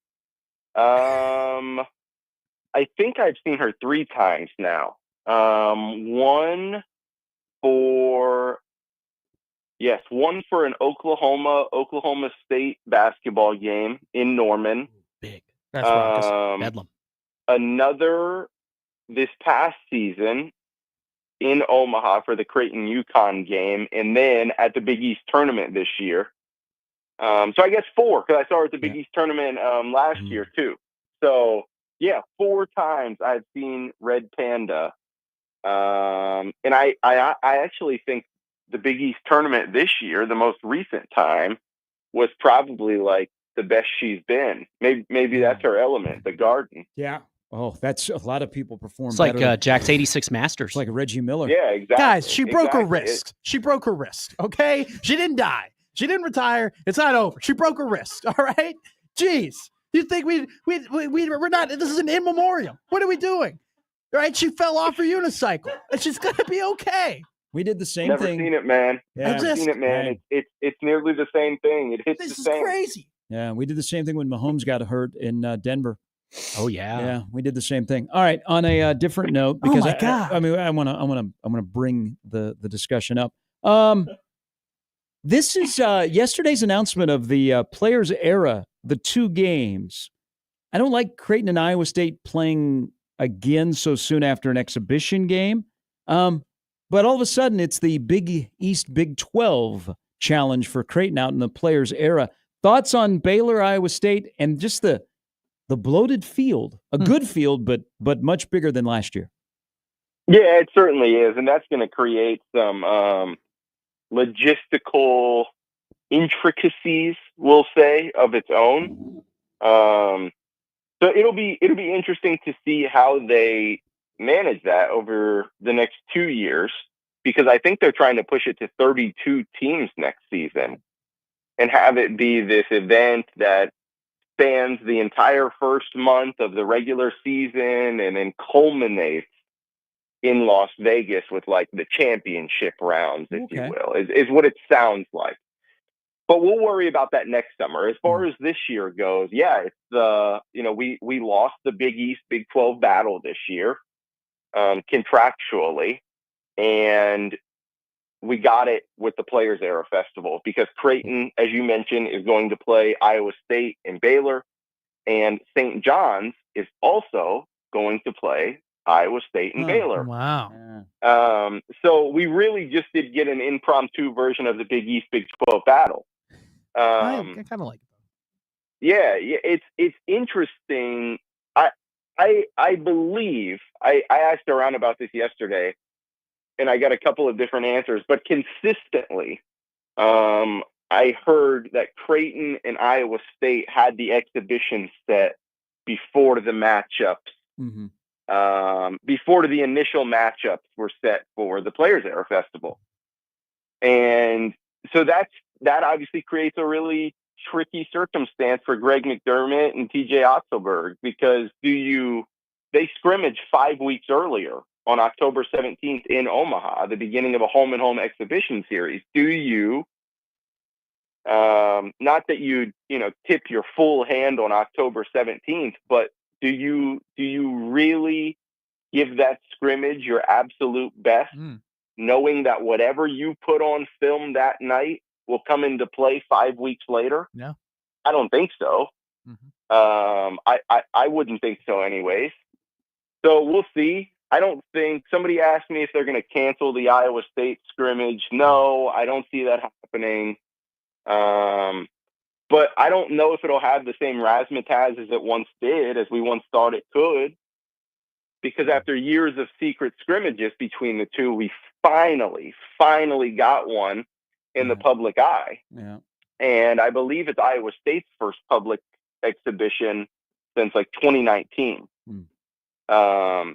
So then all of that is kind of tarnished by the fact that they'll meet 5 weeks later. Now, guys, the thing is, the initial matchups were set in late July last year. And as you guys know, they completely scrapped that and redid them in early September. Yeah. So I was thinking, obviously last year was year one of the event. So there were a lot of logistics to work out. Sure. It seems like they're ahead of the curve this year, but we can't ignore the fact that it seems like, based on last year, the schedule is fluid until we get to Vegas. Jeez. It really seems like that. Yeah. So if it ends up being Baylor and then Iowa State, those are two fantastic resume-boosting matchups for Creighton that you absolutely have to take advantage of. There's San Diego State ended up being an okay loss last year. Texas A&M obviously ended up being a good loss. Yeah. But those are two high-quality games that Creighton has to take advantage of. And yes, what will be, one, a loaded field at the Players Era Festival, and two, a good chunk of Creighton's, again, loaded non-conference slate. Speaking about fluidity, can we get a Fedor update, or a Fed update, if you will? A Fed update, yeah. Yes. So Fedor is, as far as I know, expected to be free. He's not in prison. Yeah, right. Nothing, they're finalizing things. Okay. Nothing is official as of yesterday. Nothing was official, is what I was told. Okay. So they're still waiting on the final word. Yes, he is cleared. They're waiting on that. Okay. But yes, all indications point to Fedor Zugic being cleared for another 2 seasons of eligibility. Huge for him, of course, huge for Creighton. So was this, do you know any of the background of how they got to the point of where they decided on 2 years? Because, the last time we checked in, it's up to the family how much they want to pursue it. And then, what happened on Friday with the flurry. You have any idea on the background of how we got to this point with the NCAA and looking at international pros, how they decided on this? No, I really don't, guys. I really don't, because it's kind of been that much of a, I don't know if mess is the right word, but we'll use it for the lack of a better one. It's really kind of been that much of a mess. It's been that fluid. Because again, Fedor has been optimistic this whole time because his camp is, kept the faith, if you will. But people at Creighton were not just dooming and glooming when they said, "Yeah, we don't think he's going to be back." There was a legitimate belief at Creighton that they would enter the season without Fedor Zugic. And so that was obviously a huge contention point of the offseason. It kind of depended on how they shape the roster. Do you have to go get another big? Do you have an extra spot? Do you not have an extra spot? Do you need to go get a wing? Do you need to go get a it was a huge contention point. And through some hoops, around some loops, yeah, it looks like it's going to end with Fedor getting 2 years of eligibility. I'm not sure how they landed on 2. I'm really not. Yeah. I'm hoping. I don't think Creighton did last year when he was cleared, but I'm hoping we get some sort of explanation in that whenever the official word comes out.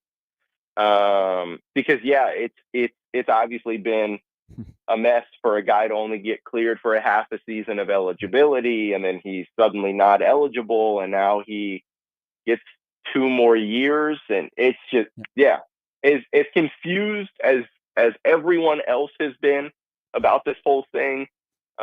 Everyone close to the situation has been just as confused, and it's a good problem because it's been very fluid, and now it's seemingly almost very over. And it is a good problem to have if you are Creighton. $1,000,000%.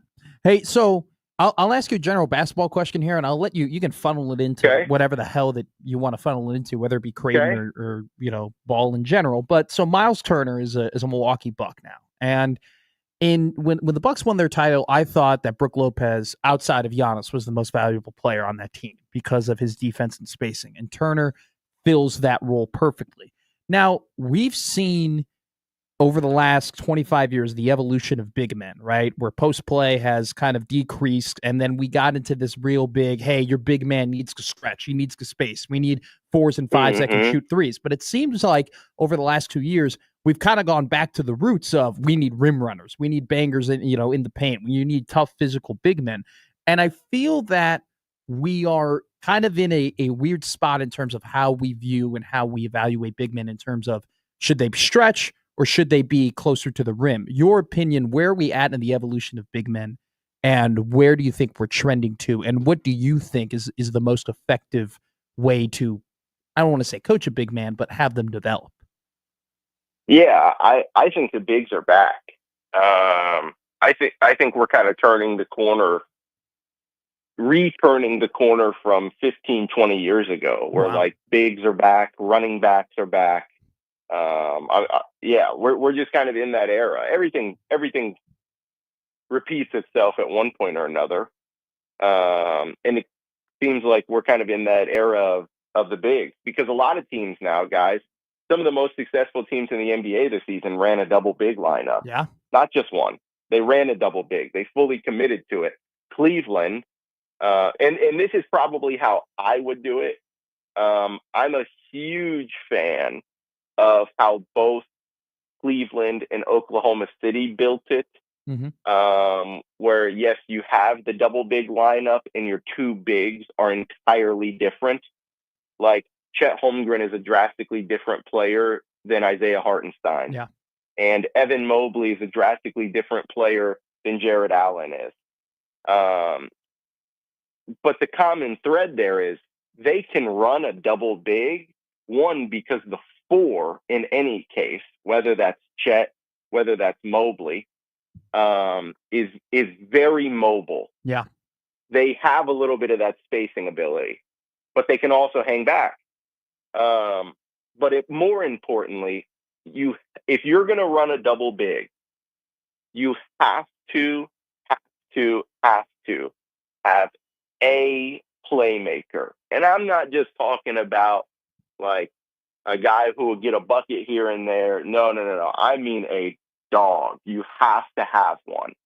A guy like Donovan Mitchell, a guy like Shai Gilgeous-Alexander, who is capable of taking over at any point. Because as we know, guys, as good as a double big lineup often is, there are some drawbacks to it. Like you're not going to space the floor. Yeah. I know it's a little bit different in the NBA than it is college, but even in the NBA, like you're not gonna always play a 5 out when your bigs are Jared Allen and Evan Mobley. Like you're just not gonna do it, and so you have to have a perimeter player who's just a dog, and a couple of role players who know exactly what their role is and are fully bought into doing that. So I think we're back. I think bigs are back. I think it kind of started, probably like 2 years ago, really, with Cleveland going Mobley, And Allen. Cleveland going Mobley, Allen. Yeah. And I don't know, you could probably throw Minnesota in there for trying to run the Cat Gobert experience a little bit. Sabonis and Turner, they tried that too. Right. Sabonis and Turner, they ran that in Indiana for a while. So over the past few years, it's been sprinkled in, and then in last year's draft class, we saw how much a premium that guys like Edey and Klingon were. Exactly. We obviously heard a lot. I know he went in the second, but we heard a lot about the Lakers and a few other teams trying to step up to get Ryan Kalkbrenner. Yeah. So like the value of bigs is gradually increasing season by season. And I don't really think that's going to slow down soon. Yeah, and it was kind of interesting. Kalkbrenner goes 34, Broom goes 35. But we'll get you at it on this. And we talked last week about, Boston would be a great spot because they hold 28 and 32. But falling to 34 and looking at the Hornets draft, this seems like an ideal situation. And a couple of things have happened with the roster since the draft that Knipple, McNeely, and Kalkbrenner all could contribute right away in Charlotte. Yeah, I'm a huge fan of Charlotte's draft class. And I tweeted that on night 2 of the draft. Somebody had asked me, and I was like, I understand the trepidation behind hearing Charlotte. Because it's like, oh no, like one of my favorite players is going to Charlotte, right? I get where Creighton fans are coming from on that. Yeah. But new leadership in Charlotte, and it seems like they've got a hold of what they're doing. Yeah. Because this draft class could be the foundation for them moving forward. It really could. Con Knipple, Liam McNeely, Sion James, Ryan Kalkbrenner. Who knows how their careers play out, right? But there's a good chance that those 4 could kind of be the young core that Charlotte uses to build around, similar to Oklahoma City in the core that they built around. Now, does that mean Charlotte's going to win the finals? Yeah. No, I'm not saying that. But just operationally, there's a core for them to build around. And you add those 4 rookies onto a team that, for now, has Miles Bridges, LaMelo Ball, Brandon Miller. Yes. That's a pretty salty roster.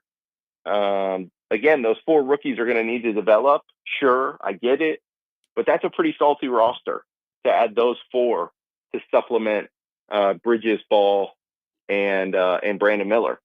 So I'm a big fan of the draft class. Obviously, Ryan Kalkbrenner is a huge part of it, and we'll see what happens. Yeah, great stuff. We appreciate it. Have a wonderful 4th of July, my friend. Thanks, guys. That's John Walker from the Omaha World Herald. Okay, so this is not sports, but this is something that everybody is, you've been following for a while. So the Diddy trial.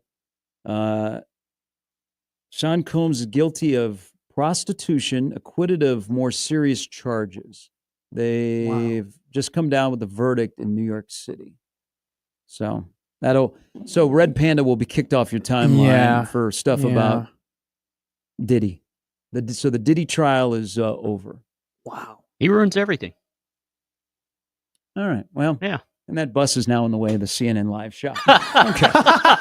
Well, it's just like when they imploded the Georgia Dome. Yes. And there was a TV station that was live, and they had their camera right there, and a local bus, made a stop right in front as the Georgia Dome was being imploded. That's insane. Can I say something about the Hornets real quick? Say anything. In 2028, I'm going to put it on the board. In 2028, the Charlotte Hornets will be a top 3 seed in the East. That is my prediction. Whoa. If they stay healthy, if they can stay healthy in 2028, Charlotte will be a top 3 seed in the East.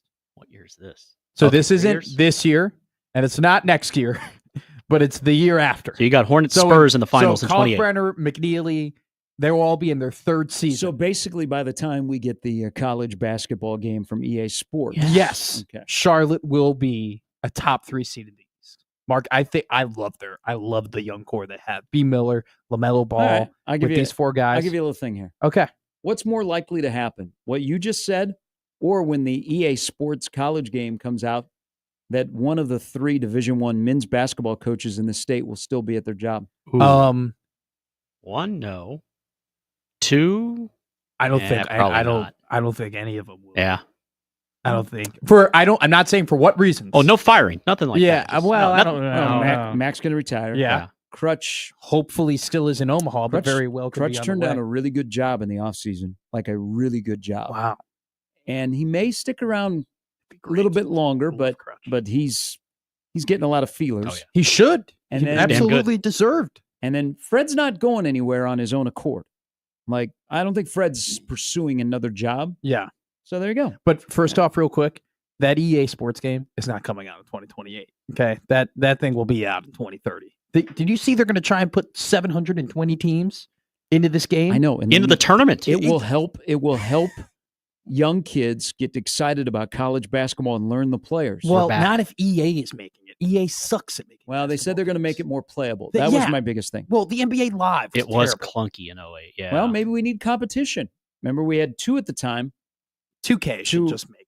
NBA games. 720 teams. There's never been that many teams in any sport video game ever. All right. The Sean Diddy Combs trial, mixed verdict. So there you go. And happy birthday, Steve Sipple, who will join us tomorrow on the show. Not related. Love you, Sip. No, why? Yeah, we should have put that together. Red Panda, Sip, Diddy. On the podcast. You're listening to Gary and Matt. On 1620 The Zone.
By the way, 45 years ago today. Is this a Diddy song? You know what? I think it is. What? What? Are you going to back it up with a Kanye song too? Or what Oh, are you no. gonna do here today? He's a little too far beyond. All right. On a different note, We're not 40, typically we play the music when we're like celebrating things. We're not celebrating anything. 45 years ago today, Airplane was released. Great movie. Do you guys know what the original title? Just Hang Loose, Blood. No. I've never seen Airplane. Flying High. That was the original title of Airplane. Recommended. And then they changed it. Chump don't want the help. Chump don't Very get the help. disappointed in the Indiana Pacers this morning. Why? What did they do? They just tweeted something out. Thoughts and prayers with Red Panda and her broken wrist? No. Hearts for Hallie. Send some love to Tyrese Halliburton during his recovery. Submit your photo, video, or message. Shouldn't that say Hearts for Red Panda? Yeah. On this day today is when you decide to mourn somebody whose already terrible thing happened a week ago. How dare they? Especially since this WNBA team in that town, they were part of the slip and fall last They night. were not. They had nothing to do with it. Ice? Is there ice underneath You're talking the about Target the Center? floor. No. Okay. You're talking about the floor. The floor might have a what dead if spot. what if there was perspiration from Perspiration. Yes. Aaliyah Boston that slipped onto the floor that led to the fall of Red So Panda? so it's Aaliyah Boston's responsibility to take the mop and clean up her own perspiration. Look how much Cooper Flag sweats. No, That's hey, going to pose a risk hey, in the NBA. Hey, get some Mitchum. That controls the perspiration. Mitchum, man. Get some Mitchum. what? What's Mitchum? Deodorant. What is Mitchum? Deodorant. Controls the perspiration. Yeah, be a Mitchum man. That's what it says. I'm right a Gillette on the, guy. I like the Gillette with the liquid. The Best a man can get. Ocean blue. You get the 2-pack I'm a Mando for guy. $9.99. Are you and Sip together? Are you buying in bulk together at Costco? What is full body deodorant, by the way? It's exactly that. Like you put it on your arms and like you put it on your legs. Like, isn't that just You know, lazy? Naked Gun, when they wear the 2 full-length body condoms, Isn't it's that- like that, but with deodorant. Isn't just I haven't seen Naked Gun. Isn't that See the original. Isn't that just like lazy cologne? Isn't that what cologne is? That's Axe. No, I do not do Axe body spray. Were you ever an Axe body spray guy over there, partner? No, that was after my time. Okay. Right. I didn't. You never strike me as a guy that just absolutely drenched himself in some aqua oceana blue. No. Okay. But I do have some Sex Panther that is. I mean, come on.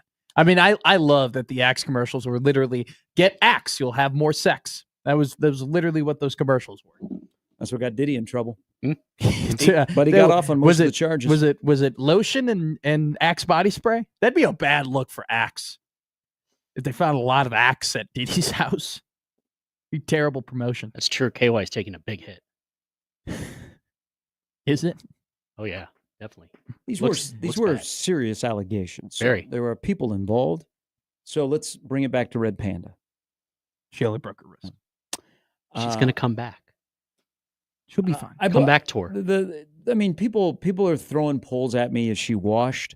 They're wondering We did have that convo. if it is so great. How come Schefter, Rothstein have not spoken about this? Mhm. Also, Is she washed like Aaron Rodgers? this is the best thing that's No, happened. he is washed. This is the best thing that's happened to the WNBA because if the WNBA killed Red Panda, they can shut it down. Just reading through some of Jeez, the emails. That's kind of I've gotten. mean. It's just emails. We don't control what they tell us. WNBA's the WNBA only does well when one player does well. Larry says, enjoy the Hi, Larry. conversation about Red Panda. He goes, but let's be honest, nobody knew who Red Panda was until she fell off the unicycle. That is not true Not at all. true. Thank you, Larry, for the email. Larry works at a really nice place here in Omaha. You see it on Aw, the Larry. Yeah, look, I'm not a Red Panda lover like you two are. I've explained that. First off, she didn't die. We don't need a hey, call in about your thoughts and memories You still can. about Red Panda. Okay, we don't put it back up. All right, that was not your cue to put it back up. We don't need that back up. What thoughts and memories are you going to have about Red Panda other than I saw her put a bowl on top of her head? one time? Another tweet. Caitlin Clark, definitely the GOAT because she is very familiar with Red Panda's game. Well, she probably performed at a couple of her games before. Game, respect, game. The Happer Show is going to have continuing coverage of this. They've already tweeted it. Should we call Caitlin Clark the Red Panda of the WNBA? Ooh. That might be your best take. Hey, I've had much better No? takes. Tony says, how will Indiana basketball fans ever get over this. Halliburton, Miles Turner, now Red Panda. Too much, too fast. These things happen in threes. Is Red Panda from Indiana? No, but No. the Pacers were involved It in the was in first two. Minnesota. But the Fever were playing. Ah, come on. Yeah. They have no hand in it. I mean, No if you person- think about it, and I don't want to labor the point because Happer is going to spend 4 hours talking about Absolutely. this, and he should. And He and Josh are going to do a first-class job. I mean, of this. they might actually do an in memoriam. They might get Red Panda now- on the show. But now I'm going to move the story forward. I think if you look at the three greatest comebacks in my lifetime.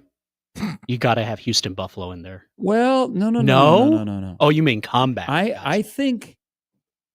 I'm sorry. I'm watching the video. I again. think when Red Panda retakes the floor, it will top Tiger at Augusta in 19, Stop. Oh, yeah. the Warriors Stop it. in 16, the Patriots in Super Bowl 51. I think that's where we're at. When she returns, and it might not be until the winter. Yeah. Okay. It might be in Frost Arena in Brookings, South Dakota, but it will beat all three of those comebacks that I just mentioned. We need a Rocky 4 montage of Red Panda. Hearts on fire. Real quick. I'm watching the video of Red Panda over and over again. Why? You're laughing? And you're laughing laughing at her? It's a really well shot. We've talked about this before, that I am a little child, and I think We the know. America's Funniest Home videos of people just falling they're really funny. I just find them funny. You're an old soul. It's Yeah, you're like perfectly it. shot in terms of she just falls out of frame. You guys think about This would be a great Curb Your Enthusiasm episode. Like surprised she never appeared on it. like Larry accidentally spills Sprite and he's too afraid to tell people to clean it up, and then Red Panda cycles right on through it and falls down. You know, here's the thing. Like, if Yeah, you, perfect. I know that you're trying to help Jimmy and I work through this of Red Panda. Hey, thank because you, Matt. We love you are you. very much crushing Red Panda. You are not I'm not crushing Red Panda. You are not doing well for the relationships between the U.S. and where Red Panda calls home. I'm not. Muncie, I Indiana. have nothing. I hope I have nothing to do with foreign relations. You are discounting the fact that I bet if you started a GoFundMe for Red Panda today, she'd be a millionaire in a She day. should. absolutely. Oh my Yeah, god. Absolutely. Yep. Well, she already is a millionaire according to sources. This is crazy. Yep. I just can't. They zoom in on her. They get her perfectly shot, like in the frame. Her arms are out. She's smiling, and then 3 steps later, she's out of the frame. It really is too bad Rule's not speaking today because he always is a voice of reason and calming, and I really think he could put things in perspective Hey, for let me Nebraskans. turn to First Take because we got to get to Oh Brandon my Vogel. God, Let me yeah. turn to First Take. They got to have it right. Stephen well- A. came out of vacation well, for this. By the way, they shouldn't put I- Combs guilty. That looks bad for Luke Combs. Okay, like you should put Sean Combs or just like I'm pretty sure people know. I who know. But Combs I'm is they're saying talking Combs about. guilty doesn't look good for my guy Luke. Hey, can't stop, won't stop is not the same. First Take. Their topic today: who will retire first, Red Panda or LeBron? Oh, come on. Discuss amongst yourselves. Gonna go Were with you in the LeBron. production meeting? We will discuss with Brandon Vogel coming up next.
All right, welcome back in.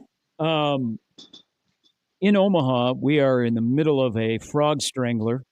So Love the that one. normal spots that are going to flood, like Saddle Creek, we have minor flooding here at 50th and Dodge. With the rain, that's not going to stop us because I bet it's beautiful in Tennessee. Probably is gorgeous. Brandon Vogel from counterread.com joins us. Good morning. Good morning, guys. It is pretty nice here. A little warm, but I'll take that over flooding. It's always nice in your neck of the woods. The birds are chirping. The sun is out. It is. Birds haven't made their regular appearance for a while Oh, because no. we're in air conditioning territory. No, they're still around. Good They're night. just not as omnipresent. Hey, Matt and I were talking earlier. It seems like this year, because there's more well-known names and more high-level returning quarterbacks, that quarterbacks have been discussed more online in magazines, and they're recognized on the covers. Mhm. Dylan Raiola shows up on some lists, some he's completely ignored. But let me ask you this going back to last year, because you have talked about and written about plenty as he gets ready for year two, where we think just simple natural growth, and then the other elements will help him. Did the stats match your eyes or vice versa when you go back and look at his freshman year? I think for the most part they did. I think when you look at just the numbers, and I think that's part of what you guys were talking about with this offseason, and that the buzz is relatively, I would say, light for a five-star quarterback who started every game as a true freshman. Um, but when you look at the numbers, like they don't wow from a yards perspective. The interceptions total is obviously too high. I think that's kind of the biggest area where it would be considered a big step forward is just bringing that number down. So the stats are good. You know, the completion percentage, I think, is probably the most encouraging part of it. But in terms of like yards per attempt, it was all kind of middle of the road, a little bit above average, I think, for the most part. And as a result, for those people who don't watch every Nebraska game every week, it can kind of feel like, yeah, Dylan Raiola was pretty good, kind of true freshman like, I think, which is the way it's most often described.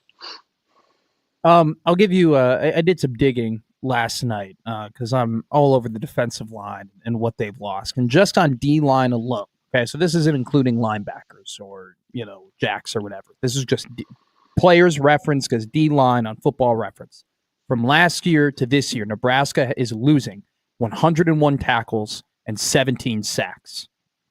Is it at the points last year when the defense was great? It was because the D line was great, in my opinion. Is it more realistic of a goal for this team just to get back to where they were last year in terms of how good of a defense they were, and not as realistic to expect them to make a jump because of the lost production? Yes. I think if they're able to match what they did last year, I would consider that a pretty significant win. I go into the year expecting a step back. I think, a step back, we'll see how big it is. In some ways, I think that's one of the defining aspects of the season. Do they fall down to, it was a top 35 defense instead of a top 15? That's okay.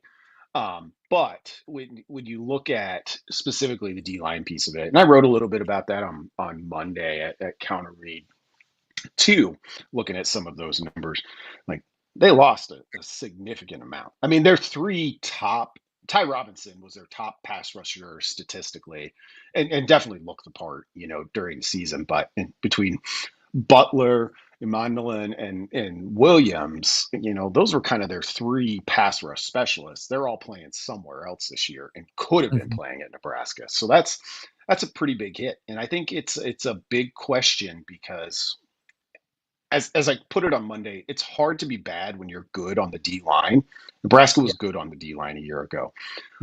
How confidently can we say we know what this D line is going to be right here on July 2nd? I don't have a ton of confidence either way in what they'll be.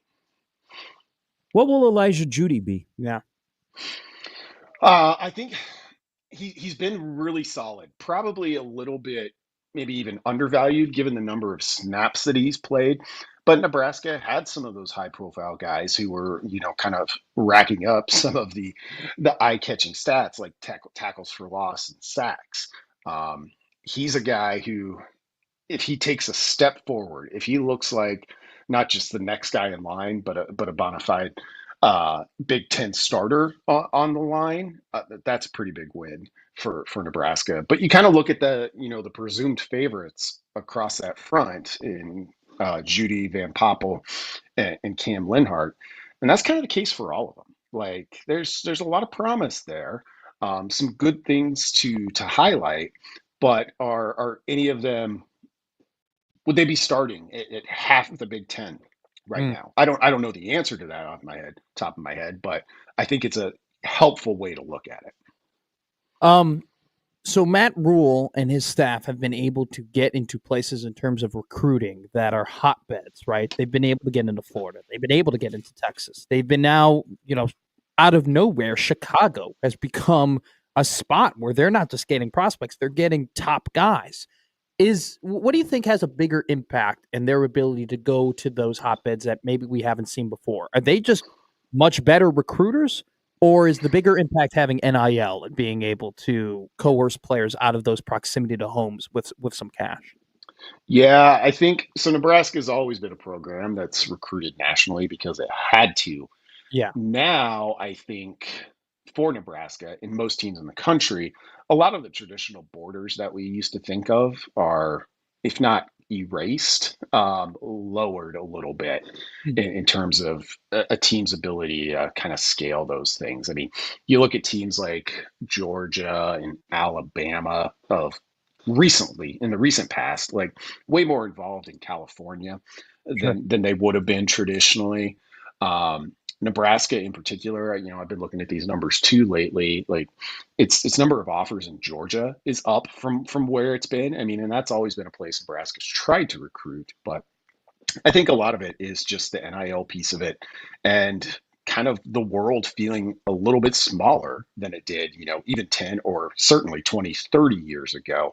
Um, it's just easier to travel and seems like less of a big move to go halfway across the country to play college football. What do you think? And with the addition of Miles, and they added the Scott, they got the flip from Arizona State. What's your thoughts combining 25 and 26 with their wide receiver room? Because it's a big room right now, and it's a young room where half of them are freshmen. Yeah, and that's part of some of the things I've been looking at as well. So they've got 3 wide receivers in the class currently. They signed 3 a year ago. I've been kind of surprised looking at the offer list, particularly because the wide receiver has been pretty consistent in terms of like a percentage of their total offers. Like I think they're just going to try and take 3 a year or somewhere in that range.